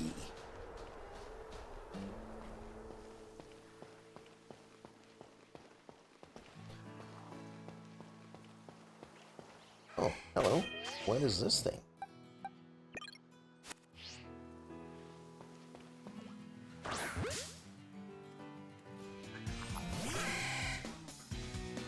And it looks like one of those sheep, so flaffy. So I'm guessing this is an evolved, whatever those electric sheep are. So I'm probably about to be paralyzed. No? Interesting.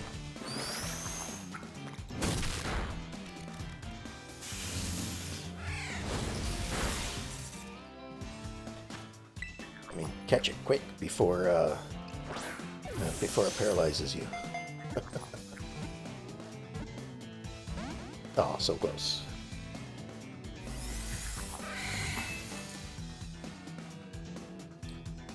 Charging power. Well, I'm not attacking you anymore. I'm gonna need to restock on Pokeballs at the shop up ahead there.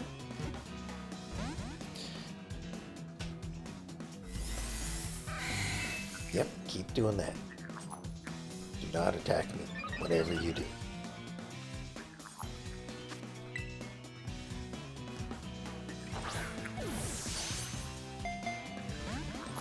Nope.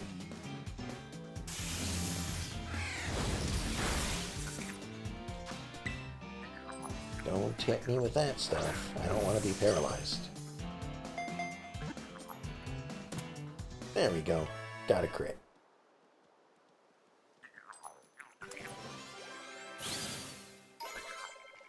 Oh, another level from Household. Flaffy. As a result of storing too much electricity, it developed patches where even downy wool won't grow.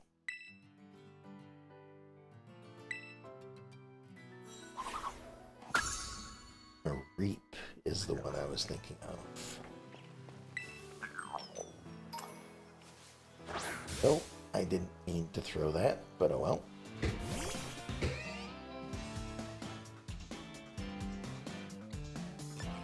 I've already got one.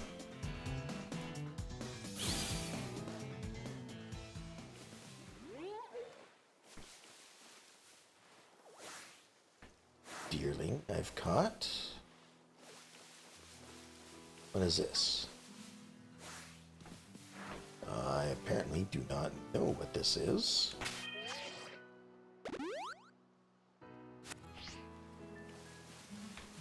So come back here. We're gonna catch you. It's a giraffe or something. Giraffe or rig. Ah, it's a giraffe. Got it.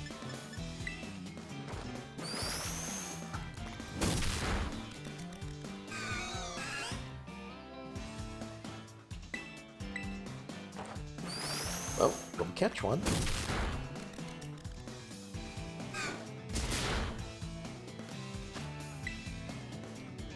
Again, we're running out of Pokeballs, so I do need to get to the shop real quick.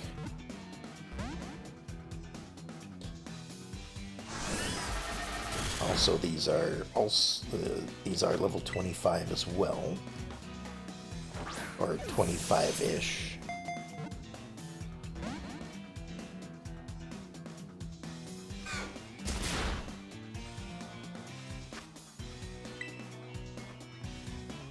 So maybe what I need to do for the big elephant one is to find something that is strong against ground.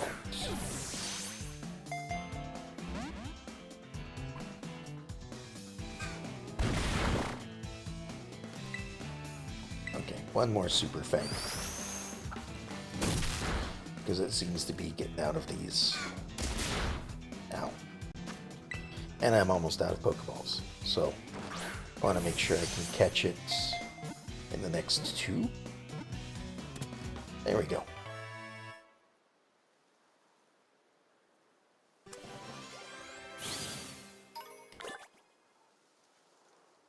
We got some fur. It's a long neck Pokemon. Normal psychic. Okay. Though very small, the brain of its tail is still considered an important organ because it emits powerful psychic energy.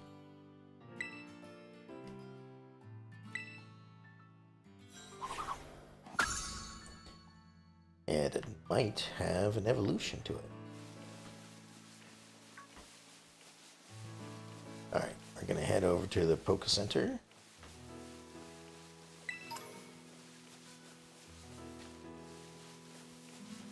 And try not to encounter anything. And try not to be distracted by anything. Can you help me? In a moment, I certainly can. I want to make it over here first, though. Because I have to sneeze.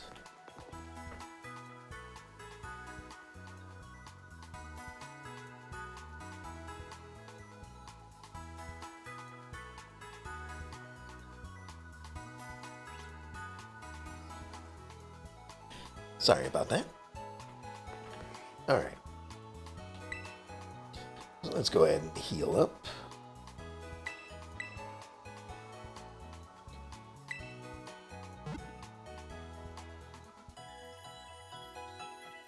And I'm not going to spend too much time in this plains area because I will be heading back that direction fairly quickly. I say fairly quickly. I assume I'm gonna help him out here. Hello. There is a Ditto. Somewhere here. I wonder if it's gonna just look like a Ditto, or if I'm gonna have to like fight everything till I find the one that's a Ditto. Because, oh, as you know, Ditto can take the form of any Pokemon. And it should be like a perfect. Although, I wonder if it would tell me what its name was. Like, I don't know if this is me looking at stuff and figuring out its name, or if it's the Pokedex that's doing it. Because, let me try this real quick. Shouldn't take too long. If nothing else, you know, I won't be fighting anything because I'll see all their names. And just to be sure, yeah, still in the area.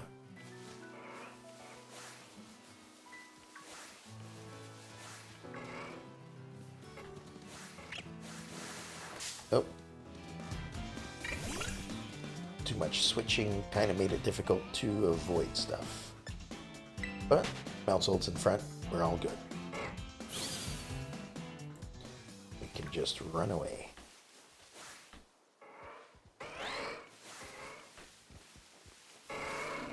I'm just kind of looking at everything.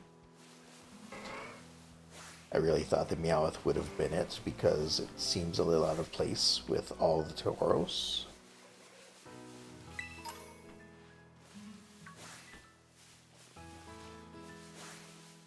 Hello.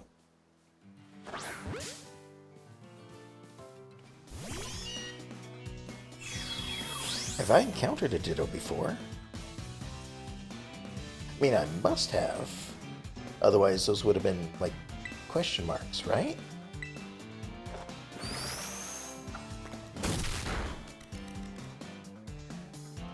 I mean, my plan worked. No, you are not a mousehold. I know better than that.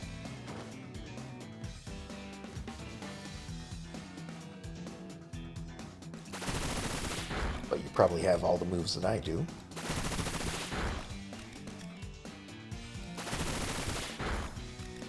Ow.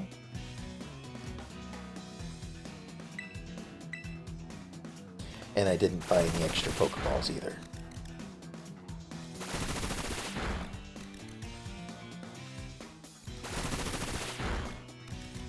Stop it.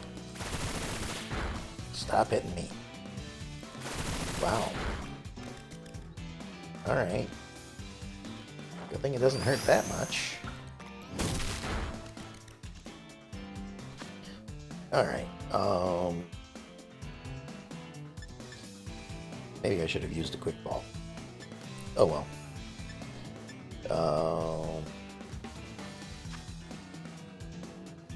Lower level.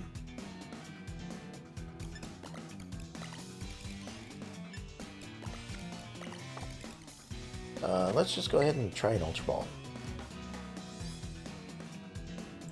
Just to keep it a little different, I suppose.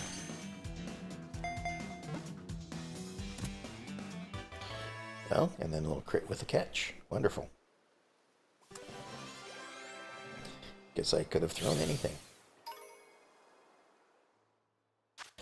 But I did get Tandemaus from that, which is kind of funny. Alright, the Transform Pokemon. Its transformation ability is perfect. However, if made to laugh, it can't maintain its disguise. Interesting. So if there was a way to make a Ditto laugh, that's how you would know if it was a Ditto.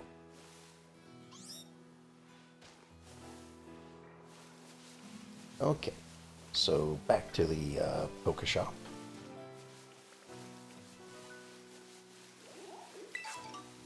Or Poke Center, or Pokemart, or Poke Stop. I think I already said that one. Back to this place.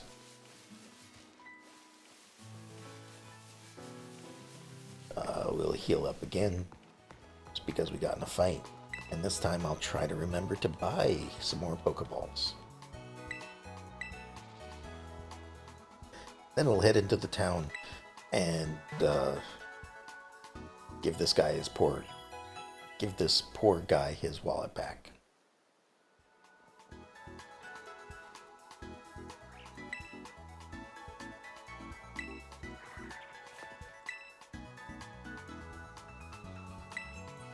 Like to buy something. Alright, my wealth is not inflated by some random amount of money that I may be carrying.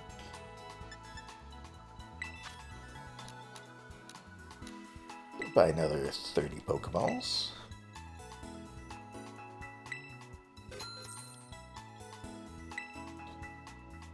And 3 Premier on the house. Wonderful. Anything else? I can sell some stuff, I think. 16 Stardust. I found 16 Stardust out there. Wow.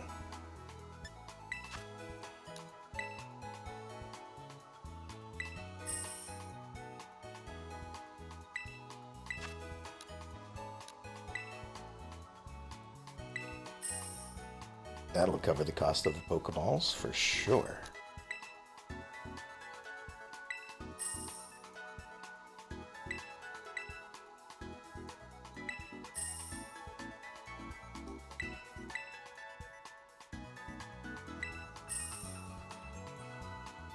Alright.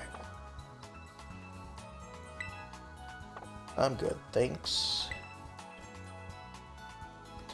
And we'll talk to this guy real quick. I'm sure I fought nobody in the area. Unless he's still Area 2. Okay. 4 trainers. So we will do that at a later time. For now, we're going to head down here. Probably also have a look around the town. Porto...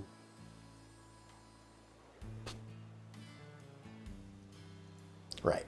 Porto Marinada. Sorry, I was thinking of Monkey Island for a second. I was like, Porto Pollo. Nope, that's not right. Nope. Okay, so... got a bunch of living places over here on the outskirts of town.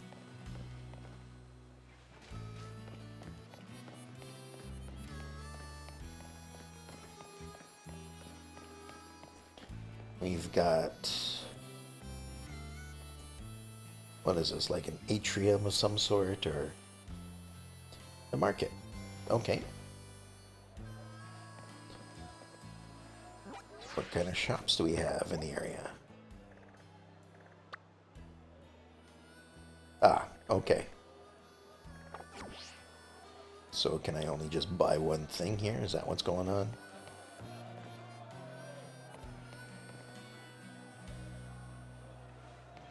Just having a look around.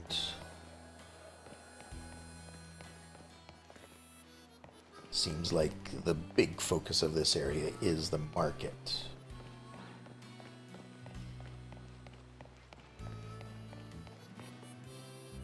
Well, there's a dock, though. Here's the thing, though. We've got boats. We've got no vehicles to move the boats. I suppose there's Pokemon that could do such a thing. But, I mean, I hear talk of cars and trucks and stuff, but I don't see any. I mean, this is even a garage door or garage door.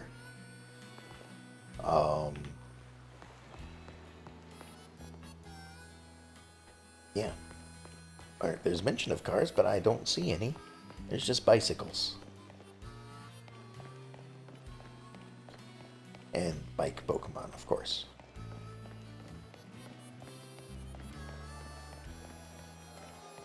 Alright, so... looks like he's just standing there in the center. Also looks like there's somebody standing with him. Well, then again, maybe they're just a random person, because there are a few other people standing around. Although that one is looking at the other guy. So, I don't know.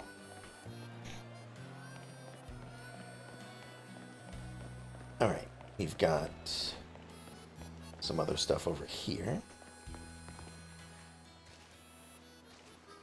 We've got food. What kind of food do you have? Greetings from Kanto. How about a taste of the crepes that are all the rage right now?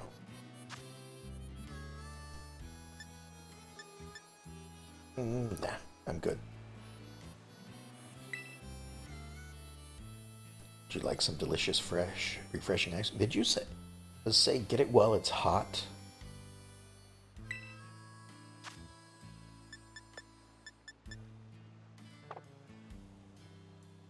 No. Okay. It's right here when it is hot. That makes a little more sense. Selling ice cream during the summer. That sort of thing. Alright, let's have a look over here. What's going on? Okay, so it looks like there's a battling place. Which makes sense, because I'm about to battle somebody. Now what is all this? Nothing, nothing, nothing. Here's somebody. Welcome.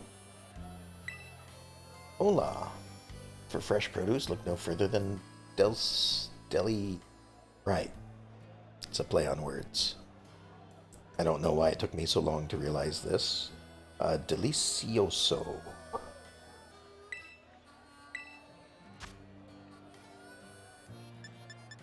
And I haven't done anything with this stuff yet. But maybe I should. Like, because last session kind of reminded me that I haven't really done anything with picnics yet. And I should.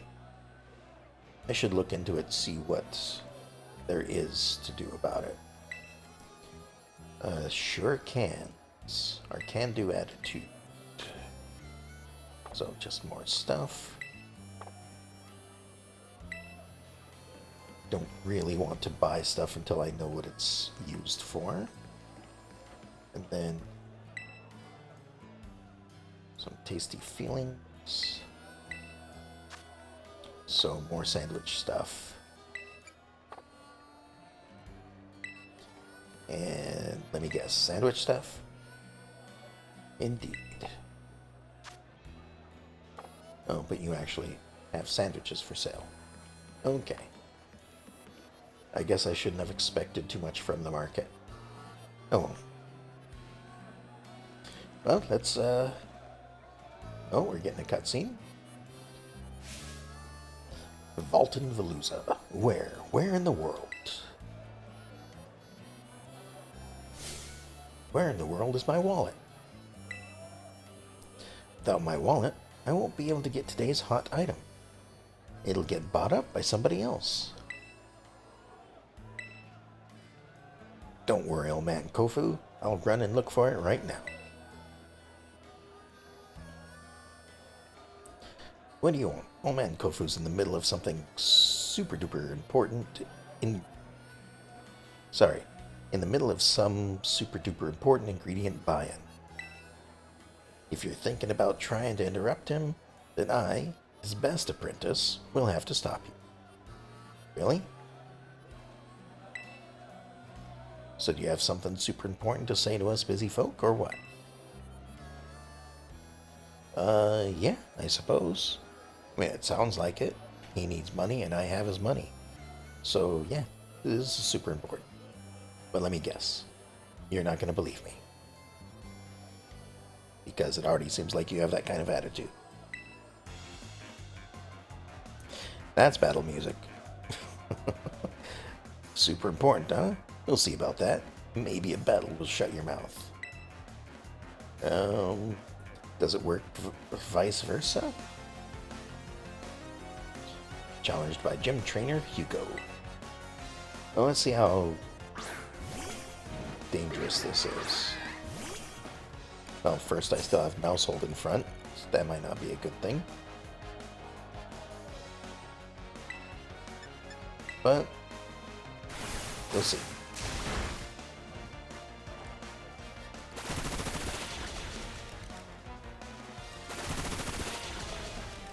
Super effective.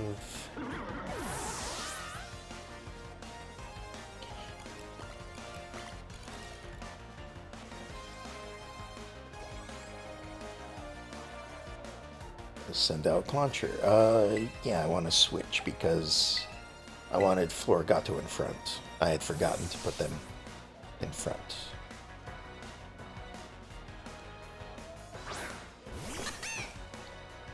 Not bad.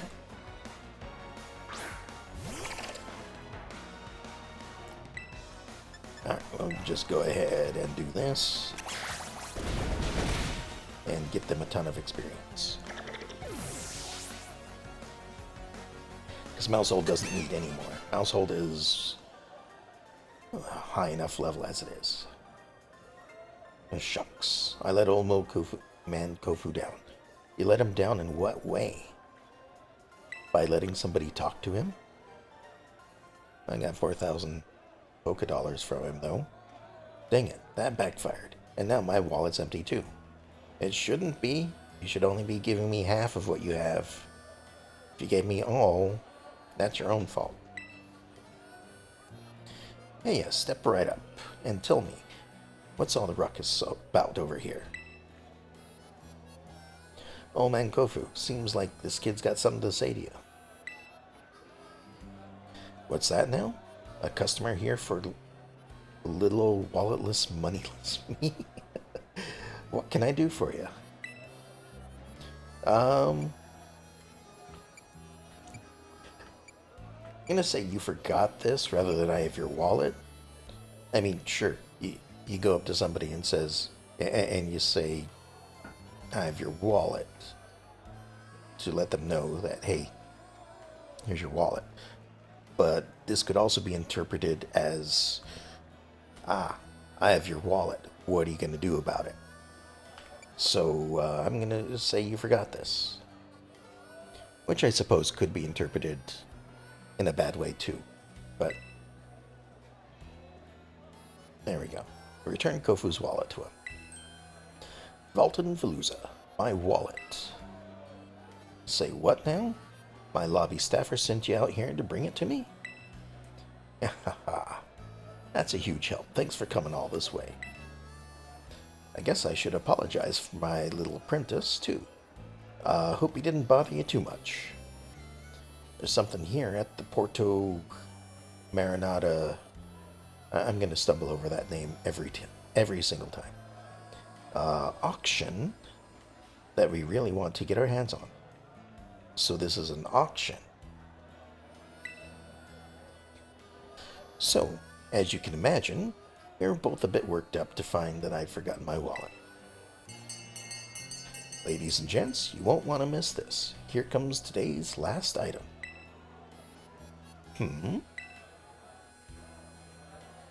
Feast your eyes on the main event. I have here the legendary wakame seaweed of the Hoenn region. Do I have any takers? Valton Veluza.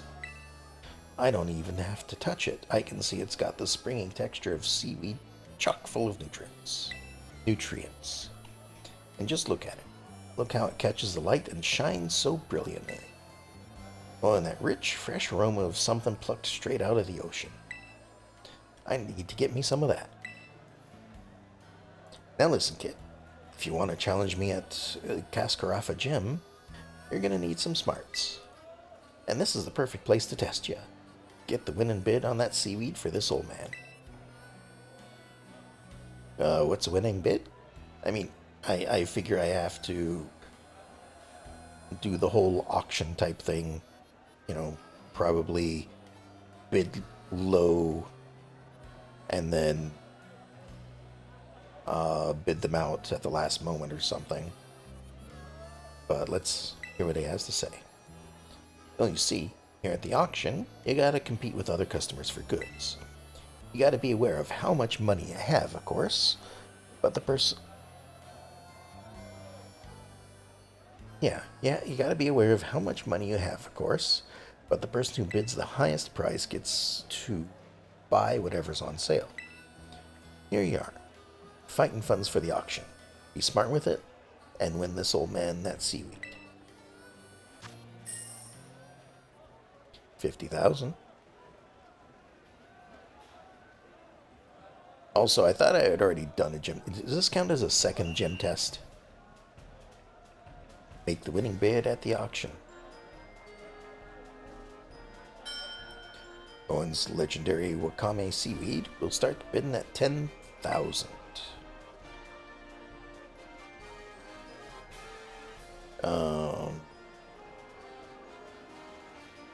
And he gave me 50,000. I assume that's either if I manage to save money, he'll give it to me. But if I manage to go over, it's going to cost me extra. I suppose the other option is I could lose. Like, maybe I don't want to spend my own money on it. But yeah, let's start with 10,000. There's 15, 25. Don't bid yet. 25. Do I hear more? Let's go 35. There we go. Sold for 35.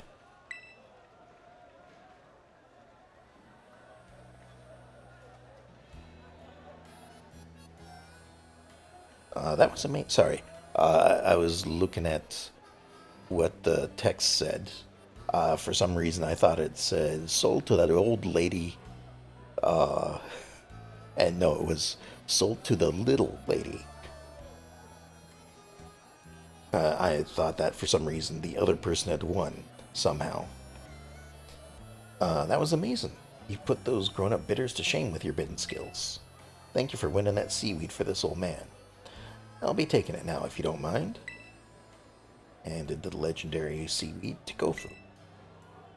This seaweed's a great catch. I'd be feeling low as the seabed if I'd failed to get my hands on it. If there's any of that money left I gave you, feel free to keep it as a tip. Wonderful. You can even use it to try your hand at the auction again if you like. Alrighty, I'm gonna head back to the Cascarafa gym now. Old man Kufu's gonna prepare a real good battle for you. See you there.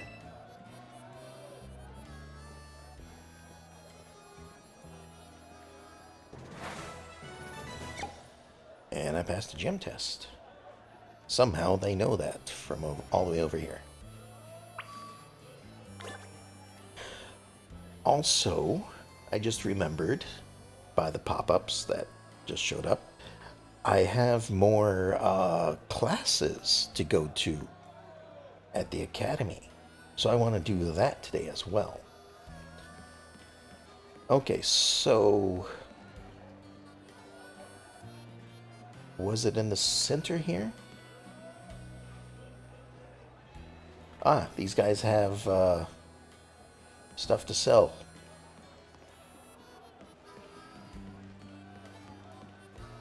Let me see. Lemonade. What does lemonade do? I assume I have some. Can be used to restore 70 health to a Pokemon.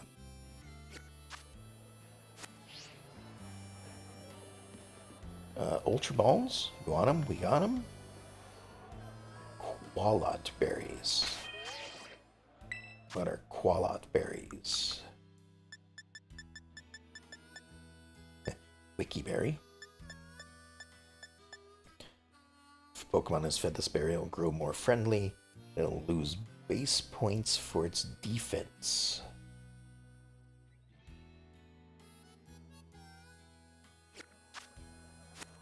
Not sure what that's about. Like, are you sacrificing permanent defense to make it friendlier faster? That doesn't seem like a great thing to do. But, you know, Ultra Balls. Got 12 up for auction. The fine lot bidding starts at 4,200. What do you say? Sure.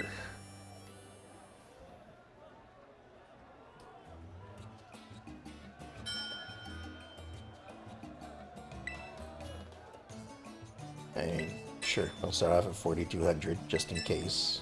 57, 62. I'll pass for now. 82.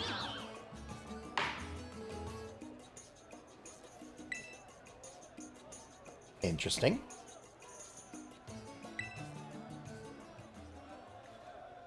I didn't have the option to bid again. Okay, so I guess that's a learning experience. Bid on it when you can. I was thinking, you know, just like the first time, do a bid to begin with, let it go once, and then bid again. But no. Apparently if you pass, that's it. You don't get another shot.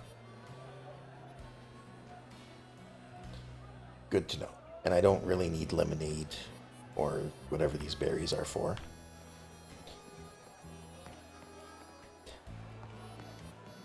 Although by the looks of it, like maybe there's another person that shows up here. Maybe there's a certain number per day that things are sold. I don't know. Let me check the map here. Sounds like we're having to head back to Cascarafa.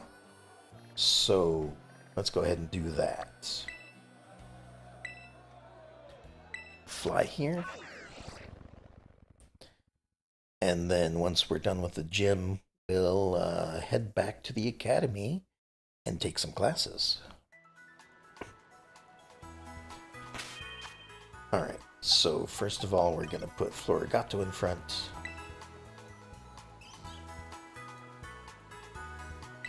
And we'll heal up.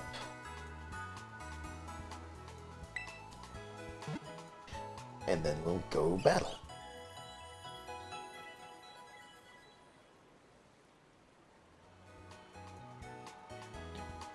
Actually, before I do that though,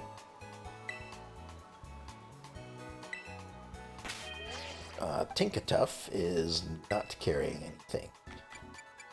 So I want to give them that item I bought. These are all berries. I think it's in here somewhere.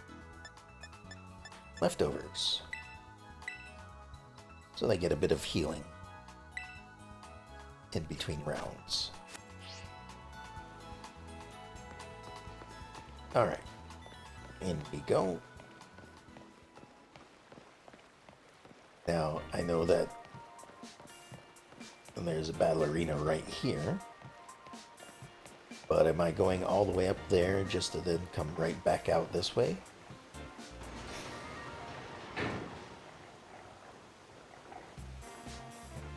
I could be.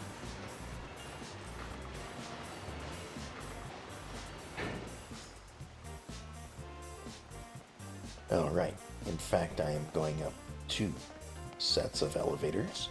Forgot about that. Muscle Band. Guess that's a held item for Pokemon. I'll have to take a look at that some other time.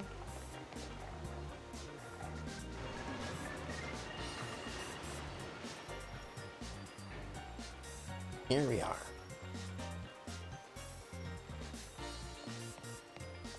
I don't think I have to report to anyone at this point. Let's see if that lady's inside here. Oh, hello people. Well now, Yoko. You appear to be progressing well on your gym circuit. What's this now? Is this that kid I've been hearing so much about? I don't know. What have you heard? Hey kiddo, I hear you're like way too good at battling, yeah? Not that good. There's this giant elephant in the desert that seemed to have no problem with me. Yeah, you can't fool me that easily. No need to play humble, you hear? This young lady would be Rika.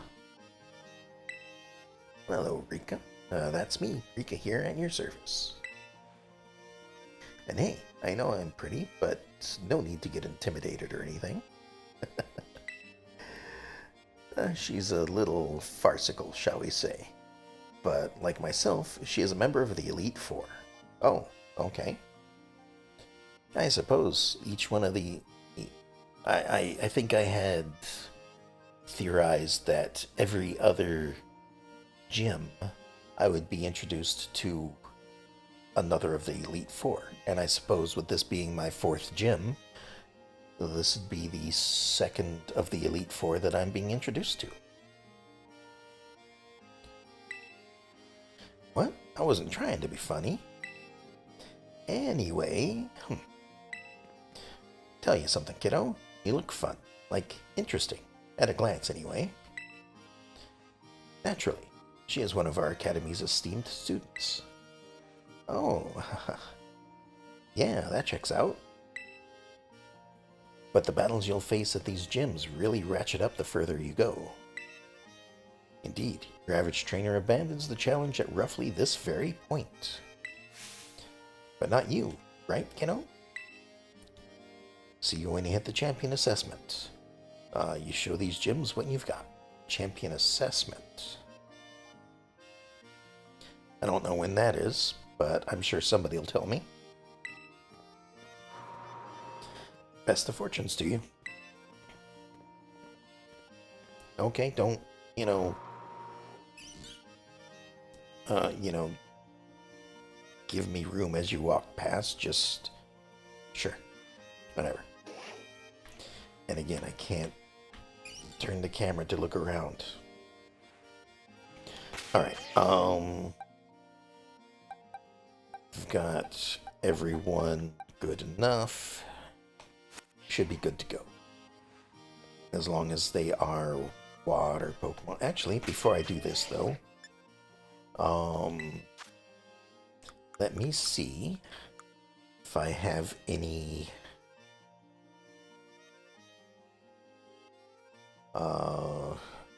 there's a sort by number, by name, newest favorites. Well, those are horrible sorting options. How about type? Type would be a great thing to sort this by. I wanted to see if there is a... Well, that's bug. What color is grass? Grass is kind of the teal green. Attacks. As if leaping out from tall grass, nimble footwork boosts speed. Not really. Magical leaf. It's power 60.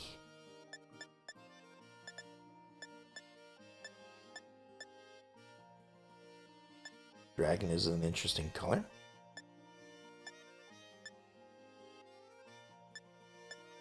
What I'm looking for is something like toxic spikes. I don't know if that exists for grass. User snares the target with grass and trips it. The heavier the target, the greater the power. Nope, that's not what I'm looking for. Swords Dance. Sharply boosts the user's attack stat. Tinkatuff can learn it. Spikes. Toxic spikes.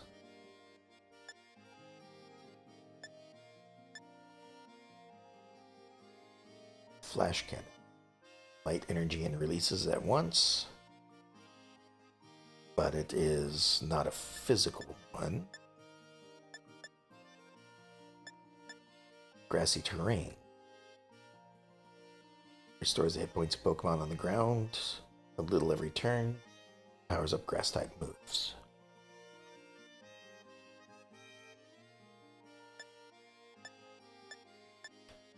Grass Pledge.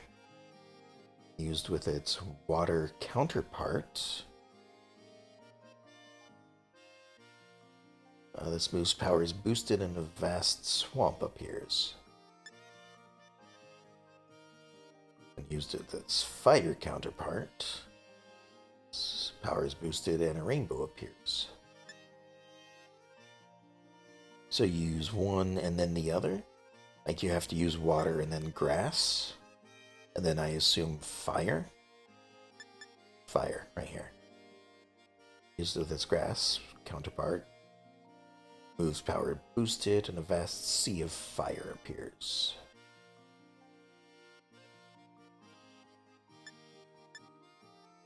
And these look like they might be just for the main Pokemon. I'll have to keep that in mind. I think these were mentioned, but if they are just double battles, then I probably don't want them. But at the moment, it doesn't look like there are any moves that I have that I want them to learn. So, we're ready to go. Yoko, I heard you reunited Kofu with his wallet. I can't thank you enough. Though this is a little irregular, please consider your gym test passed.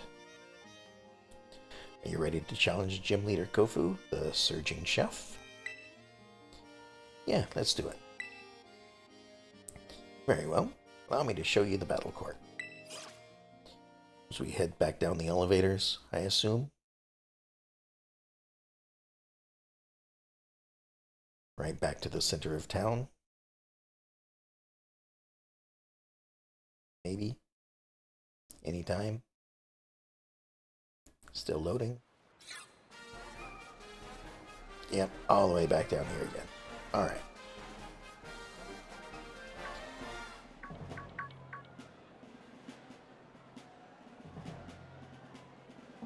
Old man Kofu, play with us. Come on. I would be honored if you would try a new item from my restaurant's menu as well. Sorry, everybody. I've got some business to take care of as a gym leader real quick like. I'm keeping someone waiting, you see? Please forgive me. I need to do this first. Okay. So I guess he's normally out and about as just himself. It is nice to see that you get to see more about them than just them being a gym trainer. Or a gym leader, I suppose. Hey, yeah, step right up. I've been waiting for you. Because I suppose, they're not being challenged every single day. So they've got to do some other things as well. Thanks for the help over in Porto Marinata. You did a mighty fine job. And now that I've got the legendary seaweed, I can make some real quality dishes with it. But don't expect me to go easy on you in our battle here. Oh, that's perfectly fine. I have a feeling I am over-leveled for it anyway. At the auction, you battle with buying and selling. At my gym, you battle in a more traditional sense. Moves and tactics, ever-changing as the raging sea. I must serve you a full course of water-type Pokemon. Don't try to eat them, though.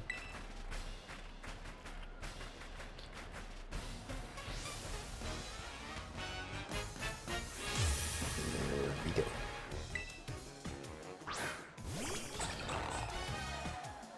That's a Veluza. Suppose that makes sense for his comments.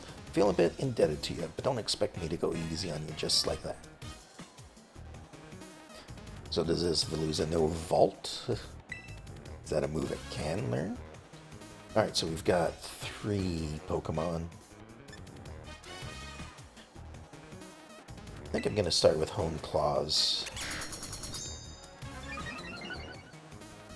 Raise my attack a little bit, and accuracy. I guess that takes my item? I don't know. Anyway, Seed Bomb.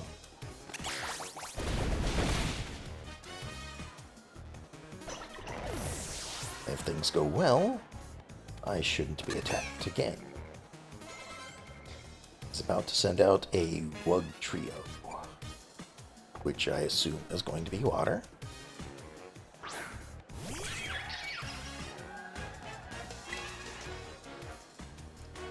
Right. This is that new one, isn't it?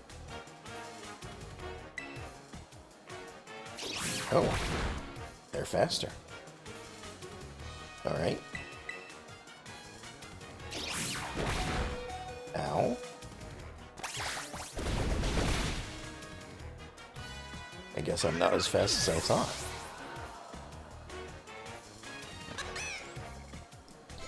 It's about to send out a Crabominable. A Crabominable. Let's go ahead and keep this one. Tide ebbs and flows. It's time for a raging tidal surge. Time for the fans to start cheering in.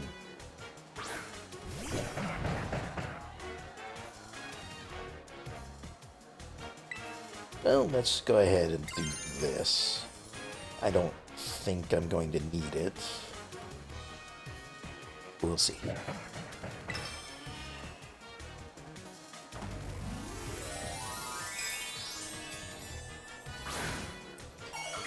It's going to be all for naught if it's faster than I am, though.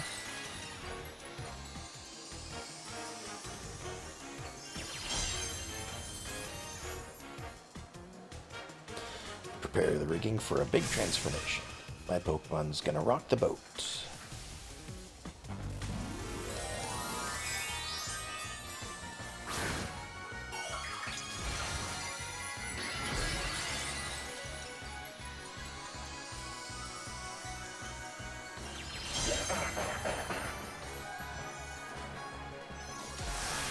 And I'm faster.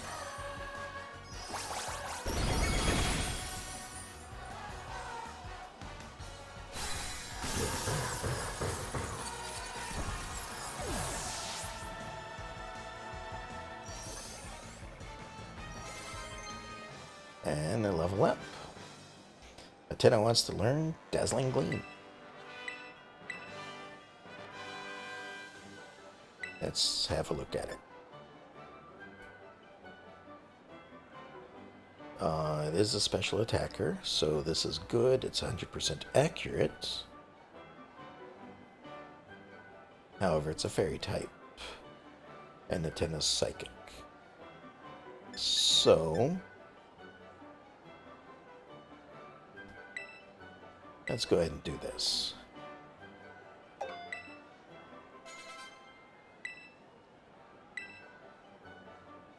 Defeated Gym Leader Kofu.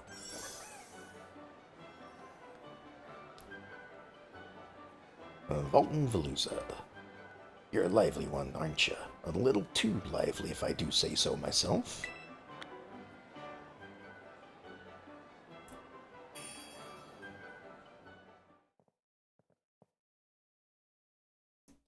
What? Florigato is evolving. Oh, perfect timing. I guess that's a great way to win a gym. Congratulations, Florigato evolved into Meowscarada? Meowscarada? Okay. A magician Pokemon. Grass Dark.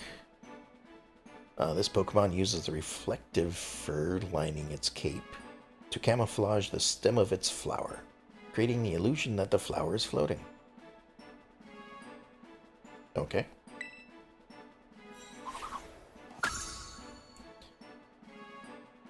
Wants to learn Flower Trick.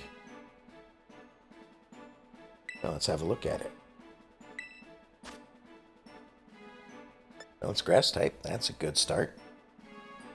User throws a rigged bouquet of flowers at the target. This attack never misses and always lands a critical hit. Wow. I mean, yes. I kept Slash because it just had a heightened chance of a crit. But if you're gonna get... That seems a little cheaty to me. It always goes first. No, it never misses, and it always is a critical. Sorry, I don't know why I thought it said always goes first. But then again, I suppose that makes it a good move to have a high speed for. A loss as refreshing as the air at the morning market. I'm just like a helpless little Magikarp to you, eh? Flopping around all willy-nilly. You got me good, I tell you. What a great catch you are. Just like a master fisher, you held on tight till the last second and reeled in victory. Now it's time to hand over a gym badge to you. Let's get a real good photo together using the pose I've been wanting to try out for a while now.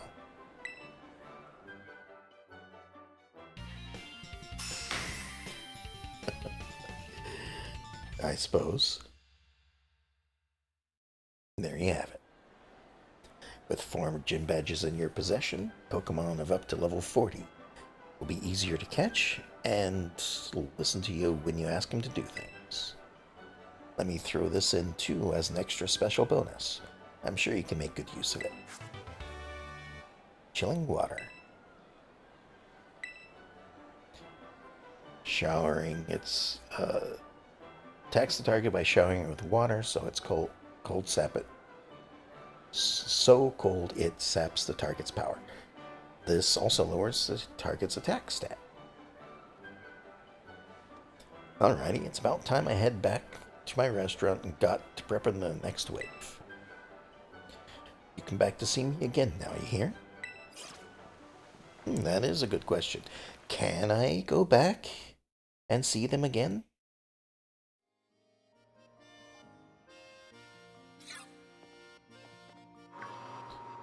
Also, where is that person?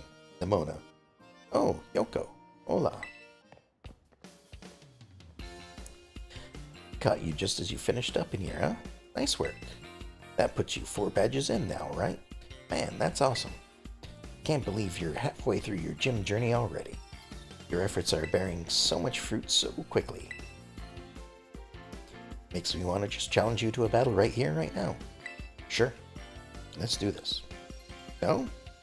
But I'm going to have to wait. Because I put together my team of Pokemon specifically to take on the gym leader. Dang it. When I battle you, I want to do it under the best possible conditions. Which means this time, I've got to ask for a rain check. This is the worst timing ever. Sorry, Yoko. If you really wanted to battle, you would battle using the team you put together. Forgive me, forgive me.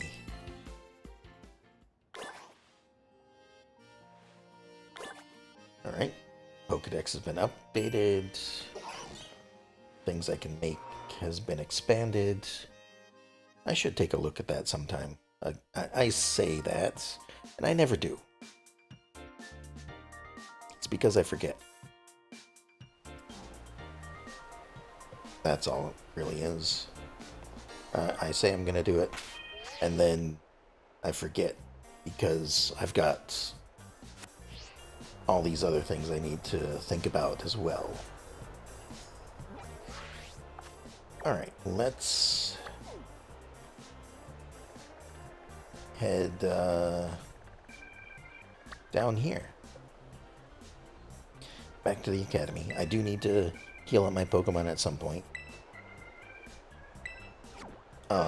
But let me head down here first, because like I said, there's a bunch of classes, or at least one class, that has opened up, and I want to take a look at it. That way I'm doing it a little bit at a time, rather than all of it at once. Because I'm sure that could get, I don't know, boring, tedious, whatever it may be. Fill in the blank here of what watching all the classes all at once makes you feel, I guess. I am interested in classes. Depends on what we got. Alright, we've got the third of every class, it looks like. So we'll just go right down the list. We'll start with biology. With Mr. Jacques. I assume I'm not going to have to battle or anything. Class will begin soon. Don't be late.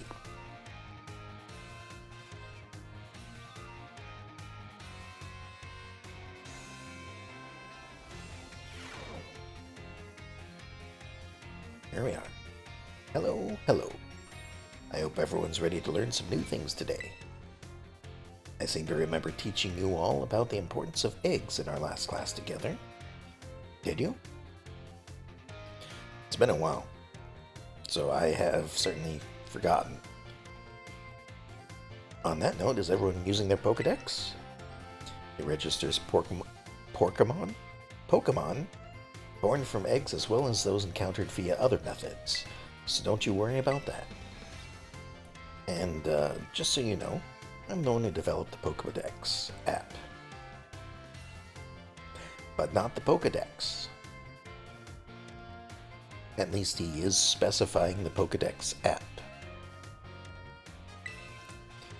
It was way before I started teaching here at the Academy, though. Back then, I was a researcher. In fact, Director Clavel wasn't working in education at the time either. He was researching alongside me at the same facility. We got to research Pokemon together day in, day out. Those sure were fun times. Okay, so we're getting a little background on Clavel as well. I got yelled at all the time, though. Wait a second. How did I get onto this? Pretty sure I was talking about the Pokedex. No, you're talking about the Pokedex app. Anyway, today I'd like to teach you about catching Pokemon. As you all know, a great way to catch a Pokemon more easily is to first lower its HP. I did know that, but there's another way to up your chances of a successful catch.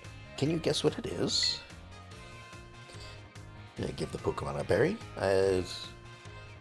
Pokemon Go, I believe that's true. You can toss a berry at a Pokemon and it'll raise your chances of catching it. Flick the Pokemon with a status condition. Yes. And prove you're stronger than the Pokemon. Kind of. Like, I think your level versus their level does matter. Maybe not in every edition. But I know for sure the status conditions help. These others may help in other games, but in this game, status for sure. Wow, that's right, Yoko. Great job. Correct technique for making Pokemon easier to catch is to inflict them with a status condition. Sleep is an especially effective status condition. It makes Pokemon drastically easier to catch. If you have a Pokemon that can use moves that put opponents to sleep, like Sleep Powder or Hypnosis, filling up your Pokedex will be a cinch. There are other ways to improve your catch rate as well, like using Pokeballs specifically designed to be effective against certain Pokemon. Eating food that gives you catching power works. Good to know. Or sneaking up on the Pokemon from behind to catch them by surprise when you start a battle. So does the surprise carry for the entire battle, or is it only for that first round? I'll have to try that out. If you're having trouble, you may want to make the rounds to the gyms to get gym badges. Earning gym badges will make it easier to catch Pokemon of higher and higher levels. Please do come show me your Pokedexes once they start to fill up. Another day, another enjoyable class. Oh yeah, don't forget, our next class will be a test. Alright. So next class I will have to apply this knowledge of catching Pokemon.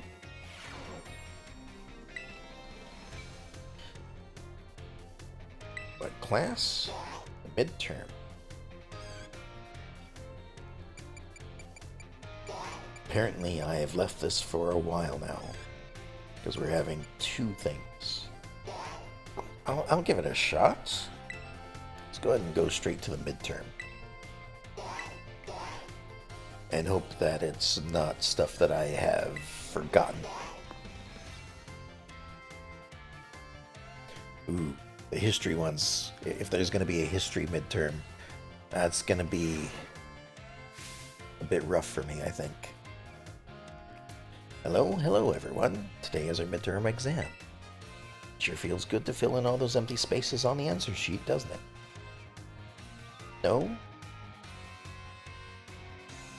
I guess it depends on what type of answer sheet it is, because, I mean, if it's multiple choice, which I assume is going to be here, you're only filling in one of like 3 or 4 answers.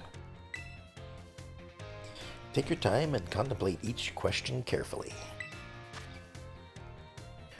What button would you use to let a Pokemon out of its ball so it can walk with you?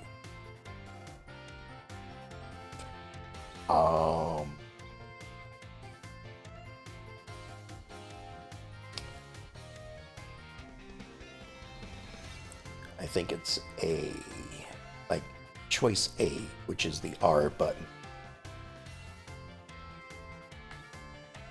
How do I select it?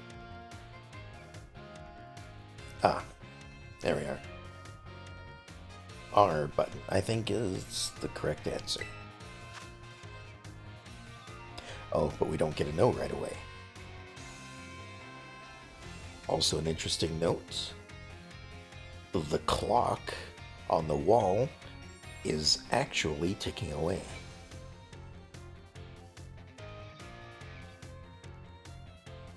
I can only assume those are minutes that are ticking away, because I don't see a second hand.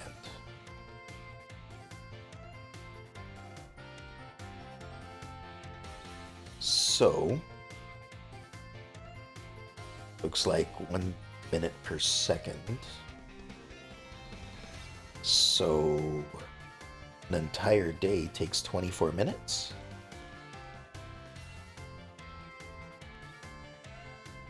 Okay, good to know.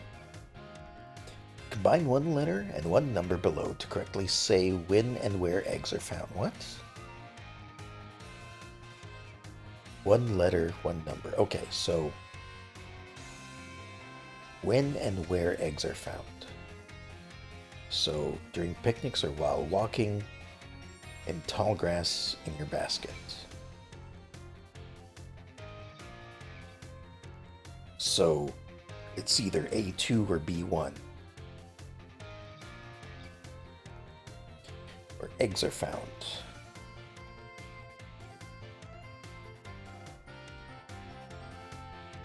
I mean, I haven't found an egg in tall grass yet, so I'm going to go ahead and say A2. So during picnics in your basket is how you get eggs, which I suppose means I should probably think about doing more picnics. Actually, you know what? I remember, like, food has different abilities. I think I recall one of them being egg power, and I was wondering what that meant. So I'm going to say during picnics in your basket. So A2.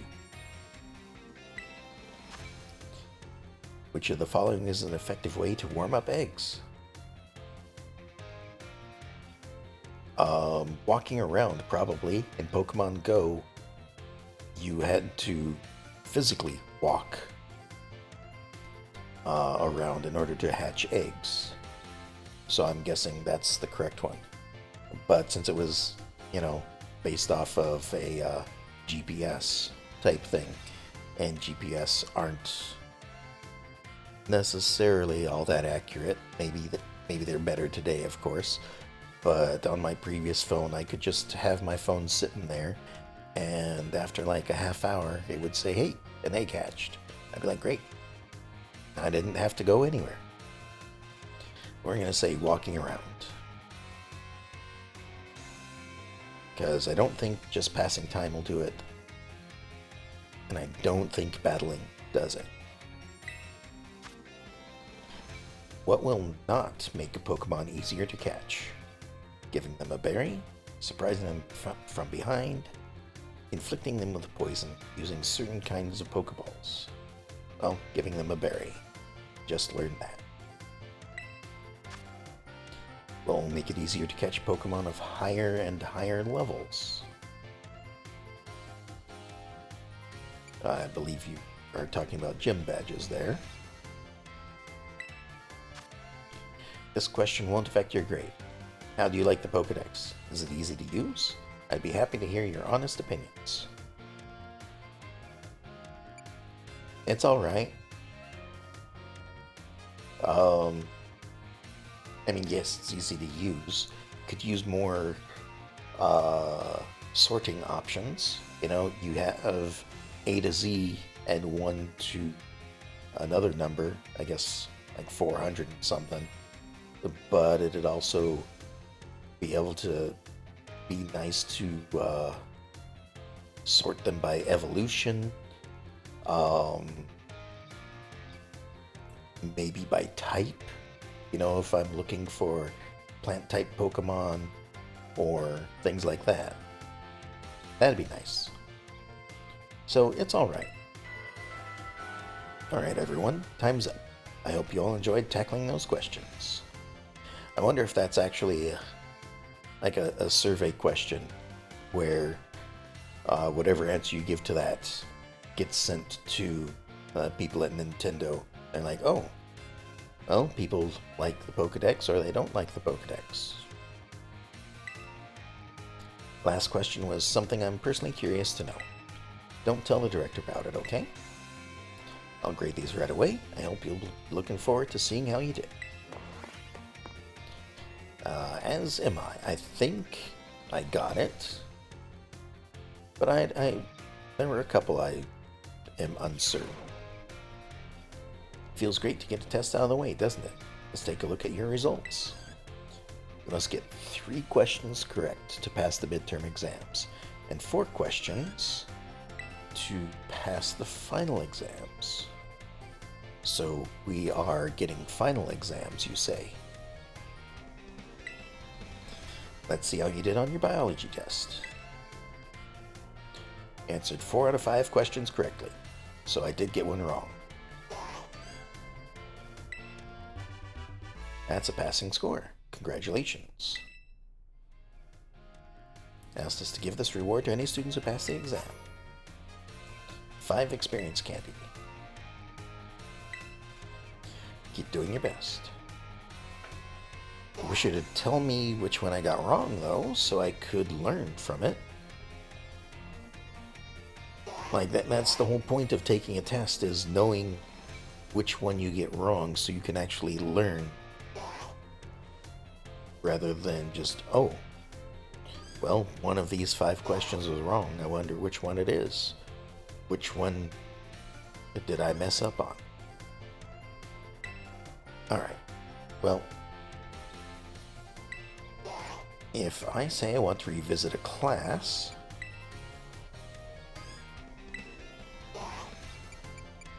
and went with biology,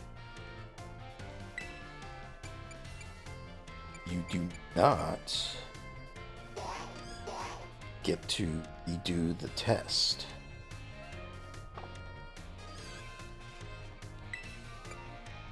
Interesting.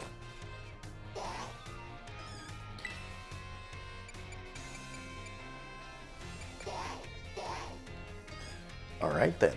Well, I got one wrong. I don't know which one it is. And I don't know what the correct answer would have been. So, oh well. Let's go to math. I suppose if I got more than 3 wrong, then I'd get to retake it. Maybe. Maybe I wouldn't. Maybe they'd just be like, oh, sorry, you can't take any more classes, or any more of this class, till next year.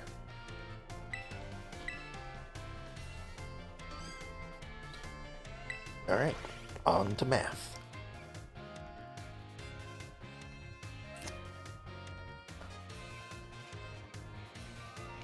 I'm gonna have to rewatch this afterwards to find out which one I missed, though. Well, yeah, I'll have to find out which one I missed. I don't know if I'll be able to tell unless I look it up, and I don't want to look it up until I'm done with the game or something. Hello everyone, let's have a fun class today. Tell me, do you all enjoy fortune telling, horoscopes, and the like? I think it feels great to read your horoscope and see that it says good luck is coming your way. So today, I'd like to teach you all math while focusing on the topic of luck. Perhaps you have seen the following phrase crop up during Pokemon battles before. A critical hit. When a Pokemon attack lands as a critical hit, the damage it deals increased by half. In other words, it deals 1.5 times much damage as it normally would, which I believe is changed from like Gen 1. I believe in Gen 1 and earlier generations, it used to do 2 times damage. I could be wrong, but that's what I remember.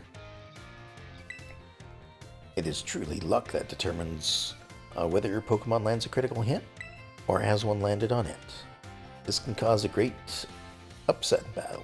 I mean, you say it's, luck, but Meowscarada would argue the point with you. Does anyone know what percent chance a Pokemon has of landing a critical hit? I have no idea.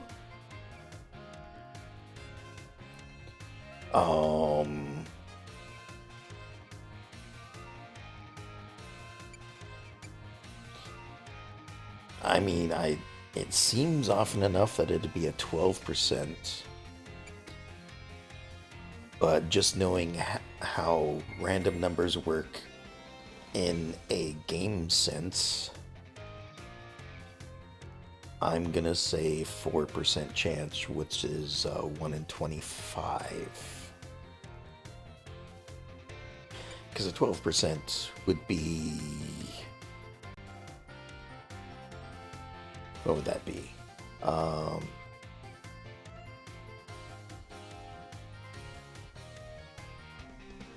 I'm not thinking at the moment. I suppose if this is a 1 in 25, this would be a 1 in 8. So I think I would have to go with the 4%. That is correct. Well done, Yoko. The chance of landing a critical hit is said to be 1 in 24, which figures out to roughly 4.17%.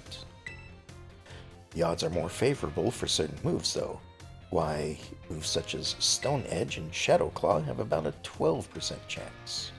Okay, so any move that says it has a higher crit chance is a 12%. Got it. You can also use a move called Focus Energy, or an item known as Dire Hit. Both raise the critical hit ratio by 2 stages. That's a 50% chance to land a critical hit. Wow. It feels great to land a critical hit, but perhaps not so great to be struck by one. There is a surprising amount of mathematical probability hidden in Pokemon battles, If you're able to do the calculations, that'll swing luck in your favor. It may open the door for more strategic choices for you during battle. Oh my, is that the bell? I suppose that's all for now. What a shame. Next class will be our fun midterm exam. I hope you're all looking forward to it. I might as well follow suit and just do the midterm exam immediately afterward, since that'll prevent any knowledge from crossing between different classes. So yeah, let's go with the math midterm. And hopefully remember about everything in the previous classes, which, apparently in biology I missed one. Alright everyone, it's time to begin our midterm exam. I'm sure the fun experiences y'all had in my class will serve you well as you answer. How much damage does a water gun do when it hits a fire-type Pokemon? Double. How much damage does Razor Leaf do when it hits a fire-type Pokemon? We're gonna go with half. If you spend $2,000 on as many $200 Pokeballs as possible, how many do you get? 11. See, I think this is worded a little more proper than they did in the class. What percent chance does a Pokemon usually have to land a critical hit? And now we're up to the current class, so it should be fine. How much damage does a move deal when it lands a critical hit? 1.5. Alright everyone, time is up. Put your hands on your laps now. You're all concentrating so hard. I can't wait to see how you did. Do go and ask for your scores at the front desk, and then take a nice break.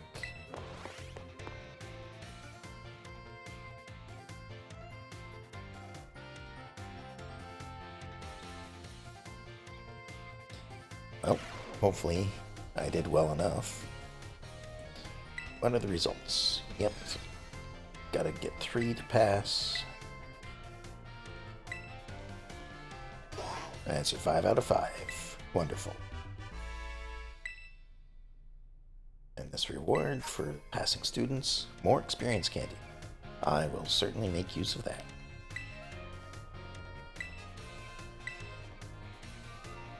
Alright, next class we go. 3, 4, 5 more. 5 different classes. Okay. History. Miss Ryford. This is the one I'm possibly not going to get the right answers on the test.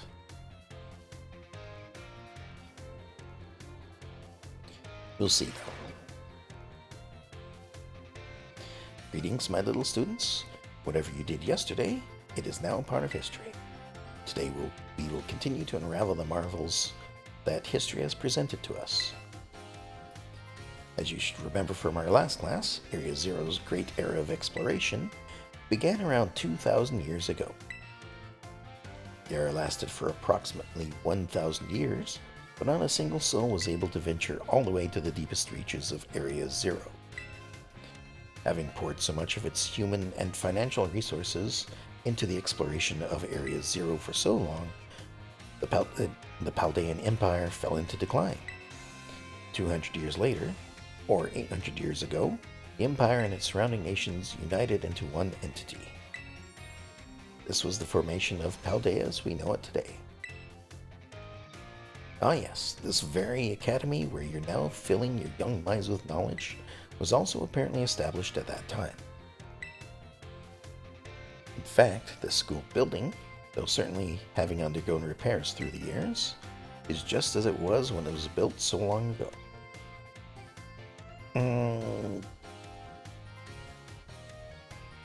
I would argue that, but sure. Like, if I took a look at the building outside and inside, I'm sure I could find quite a bit more than just repairs that would make the building as more of a modern structure than you say it is. This very structure is a piece of history. Ah, things of old are truly splendid. I would certainly prefer it not to have the Pokeball portion, though a relatively new addition. Ah, perfect timing to make eye contact, Yoko. Let's see if you've been listening to my lecture. Tell me, approximately how many years ago was this academy of ours established? You said 800. Correct. I see the look of concentration on your face was indeed just that. I hate nothing more than when a student only pretends to listen. Like Nemona over there. The academy was constructed exactly 805 years ago, to be precise. In other words, your academy here is 805 years old. At the time, it offered state-of-the-art facilities and a uniquely innovative curriculum. As such, people used to say Those seeking knowledge need look no further than the oranges of Paldea. Okay, what do the oranges have to do with it? That's right, they were referring to Naranja Academy. Is Naranja like some other language for orange? It is said that this proverb of sorts was even used outside of the Paldea region. Oh, is that the time already? I must have gotten swept up with filling your minds with knowledge. This ends today's lesson. Our next class will be our midterm exam. Bring the wonders of history to the forefront of your minds in preparation.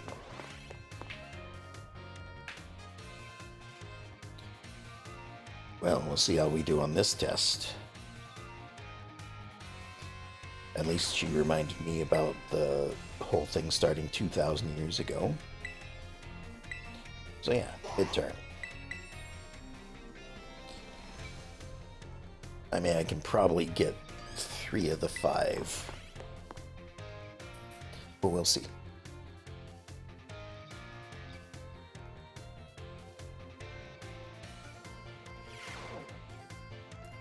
Greetings, my little students. It's time for our midterm examination. Summon your historical knowledge from the dark recesses of your mind and answer the questions. What is the name of the geological formation in the center of the Paldea region? Great Crater. What was long believed to rest in the depths of Area Zero? Treasure? Yeah, I'm going to say treasure, because that was probably what brought them to explore it in the first place. How many years ago did the Paldean Empire begin to rule the region? 2000. How many years ago was the Academy built? 805. And those seeking need look no further than the oranges of Paldea. Knowledge.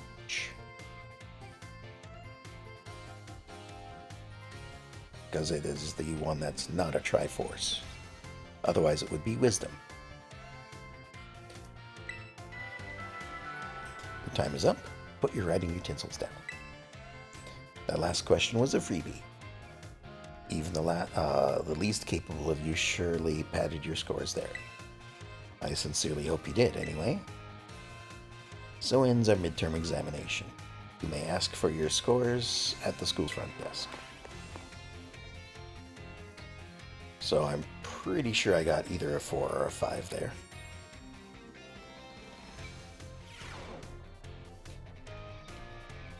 Alright, let's take a look. And again, let's take a look. 5 out of 5. Better than I thought I'd do. More experience candy? More experience candy.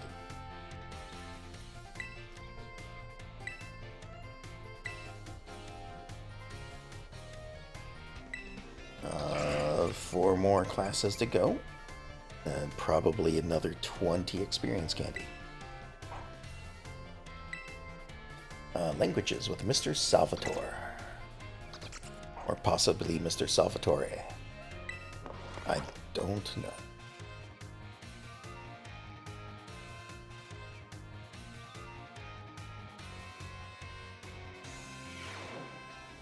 My dear friends, how are you today? You certainly look fantastic. It's time for another one of Salvatore's language lessons. Are you ready? Ahem. Are you ready? Yes. Very good. My lessons are not a one-way street. I am whatever that is when no one speaks up. Very sad, that is. In our last class, I believe I taught you all how to say delicious in other languages, right? Today's class, we will learn about a very special phrase that you can put to use when the time is just right.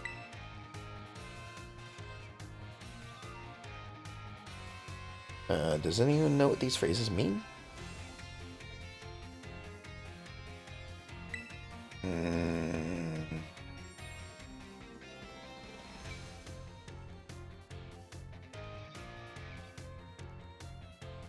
Time to eat. I love you. I'm going home.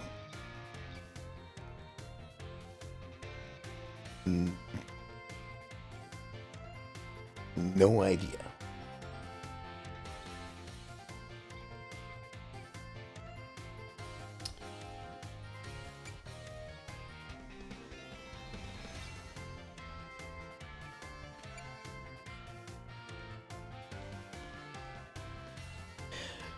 Well,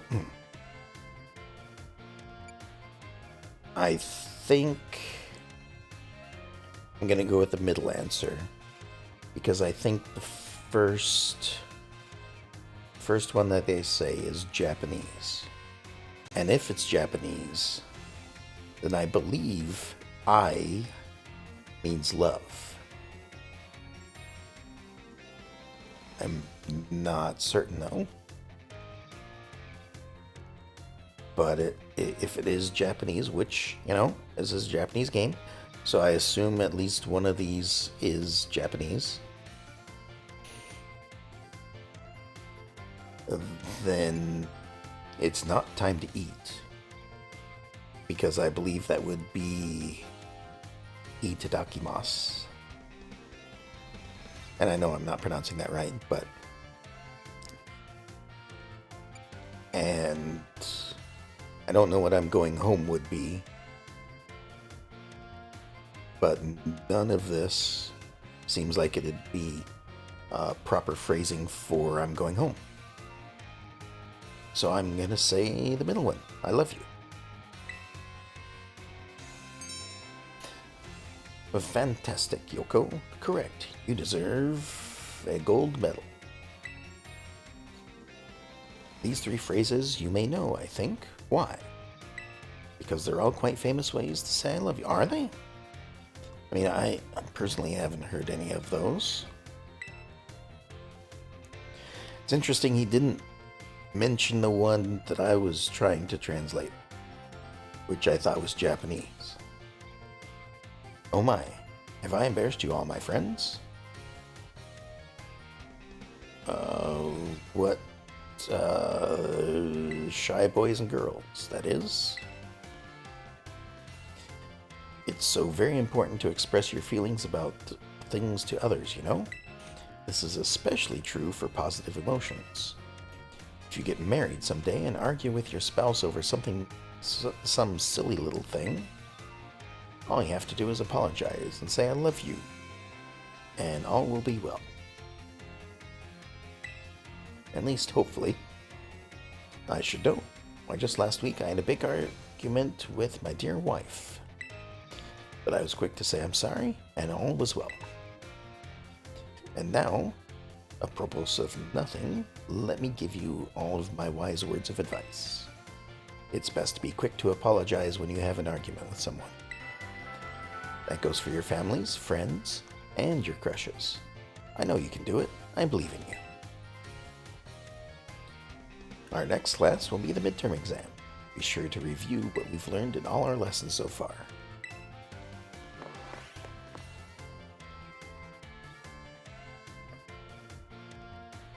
And again, yes, I am skipping over a lot of what he's saying, because I don't know what he's saying, and I don't know how to pronounce it.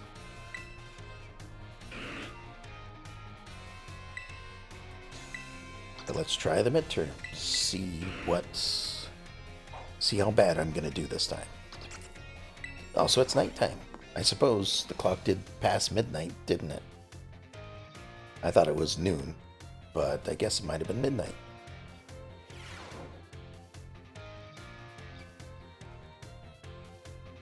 Today, we take our midterm exam. Relax and do your best. Are you ready? Let's begin. These all share the same meaning. Arigato is thank you, which of the following means delicious? The one that looks like it says delicious. Which of these three phrases doesn't belong? Time to eat. When speaking with a person, what is the first step to smooth communication?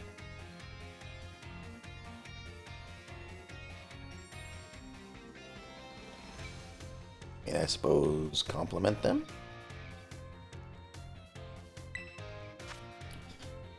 What is your beloved teacher's name?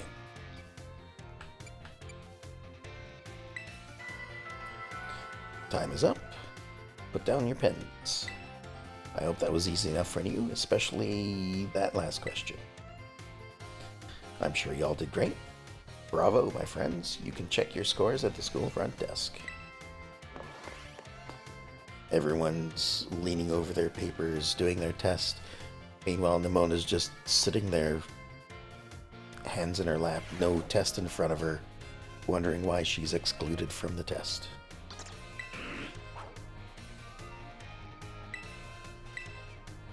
How did I do? 5 out of 5.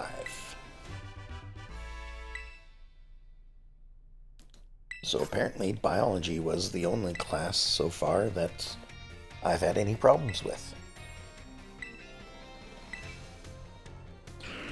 On to the next class. Battle Studies. Miss Dindra. Or Ms. Dindra.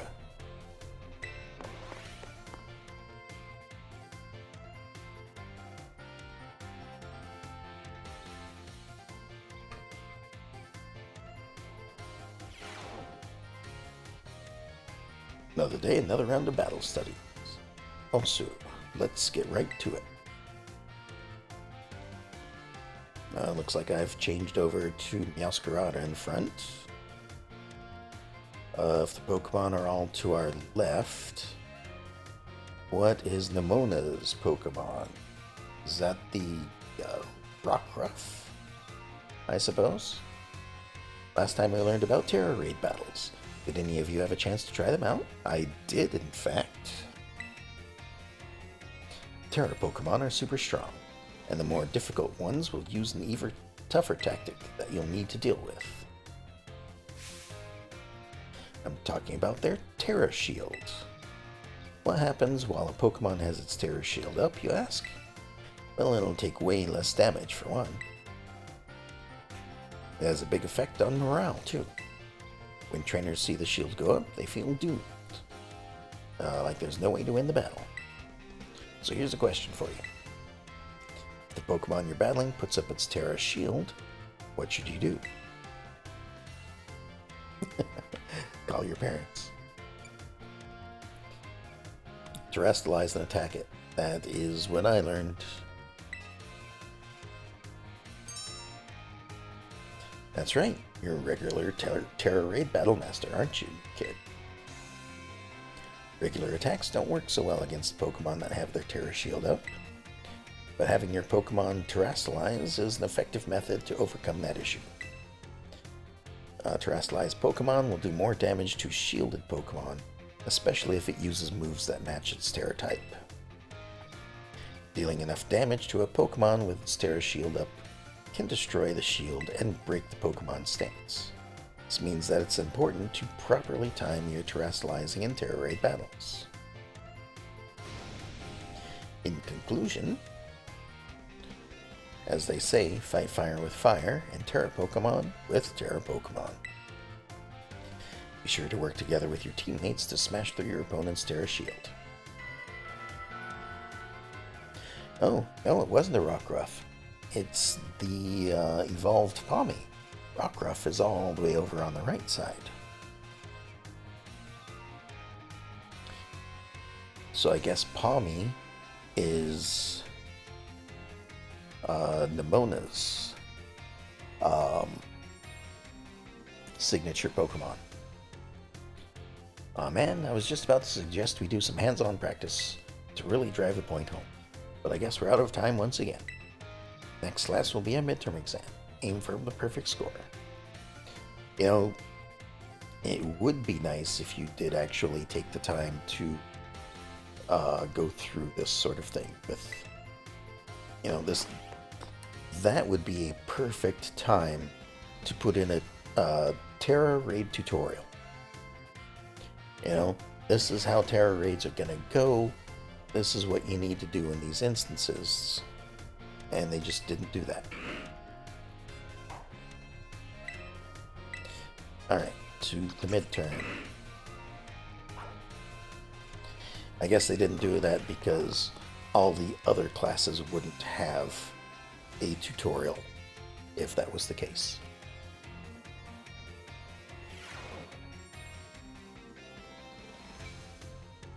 Sorry to all of you who went to the schoolyard first before finding the right room. I guess we can do our test in the classroom at least. Might be hard to write your answers out on the field. Alright, time to put on your game faces and battle with those test sheets. You know what you should have done is, instead of apologizing to everyone that went there first, just start class there and then move to a classroom once everyone arrives. The higher Pokemon's special defense, the less damage it takes from special attacks. Which of the following has no effect on a move's damage? The move's name. How many trainers are on a Terra Raid battle team? 4. What is an effective method for breaking opponent's Terra Shield? I mean, I know terrestrializing is the answer, but I guess cheering and switching, well, you can't switch, but I guess cheering is not something you can really be doing. What is Miss Dendra's favorite type?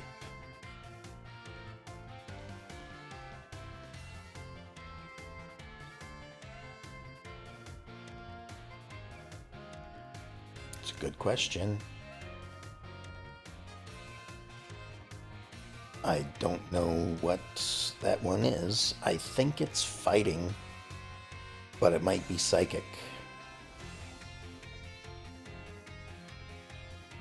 Go ahead and say fighting. Time's up. Put the pencils down. Saw you giving it everything you've got. I'm sure you've all got perfect scores. Well done, everyone. You can ask for your scores at the front desk. Well, let's see if I got 4 or 5 correct.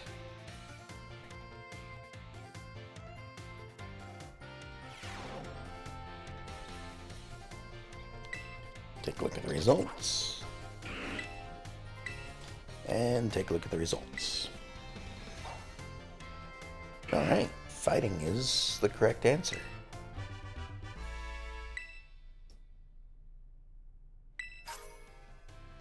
More experience candy. Wonderful.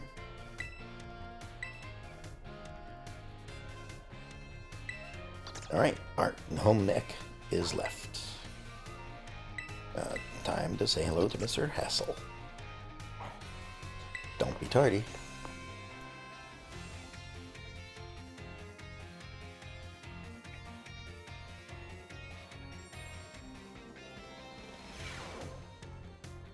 Hey, there's Arvin.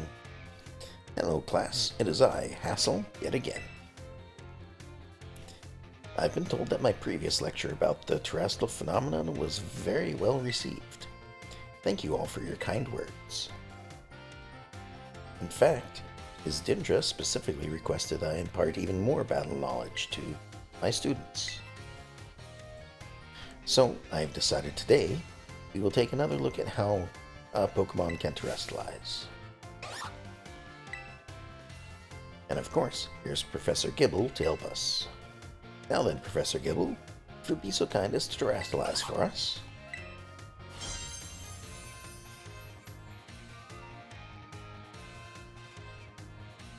Now, what do we have here? Last class we saw grass-type terrestrializing. This time we have something of a different shape. Observe a pterodactyl resembling a snowflake. Its dendritic shape is stunning to behold. It's a little chilly standing so close to it. So, class, what pterotype do you imagine this jewel might represent? Ghost. No. Ice type. Excellent, Yoko. Full marks for you. The reason there's a snowflake shining above Professor Gibble's head is simple. It is now an ice type. And because Professor Gibble is currently the ice type moves would not be very effective against it.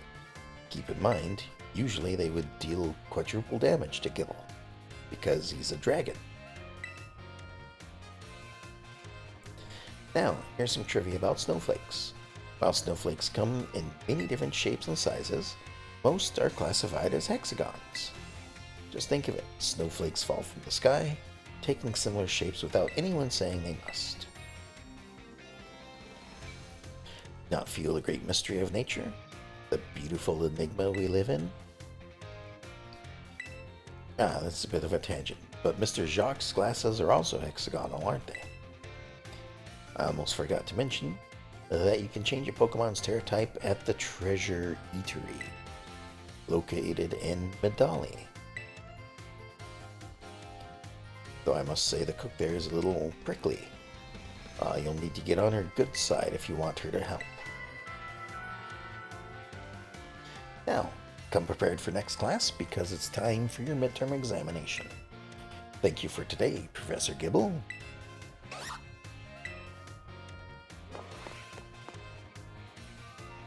Alright.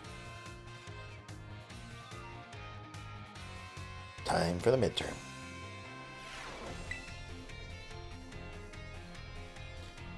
I will go with the art midterm, please.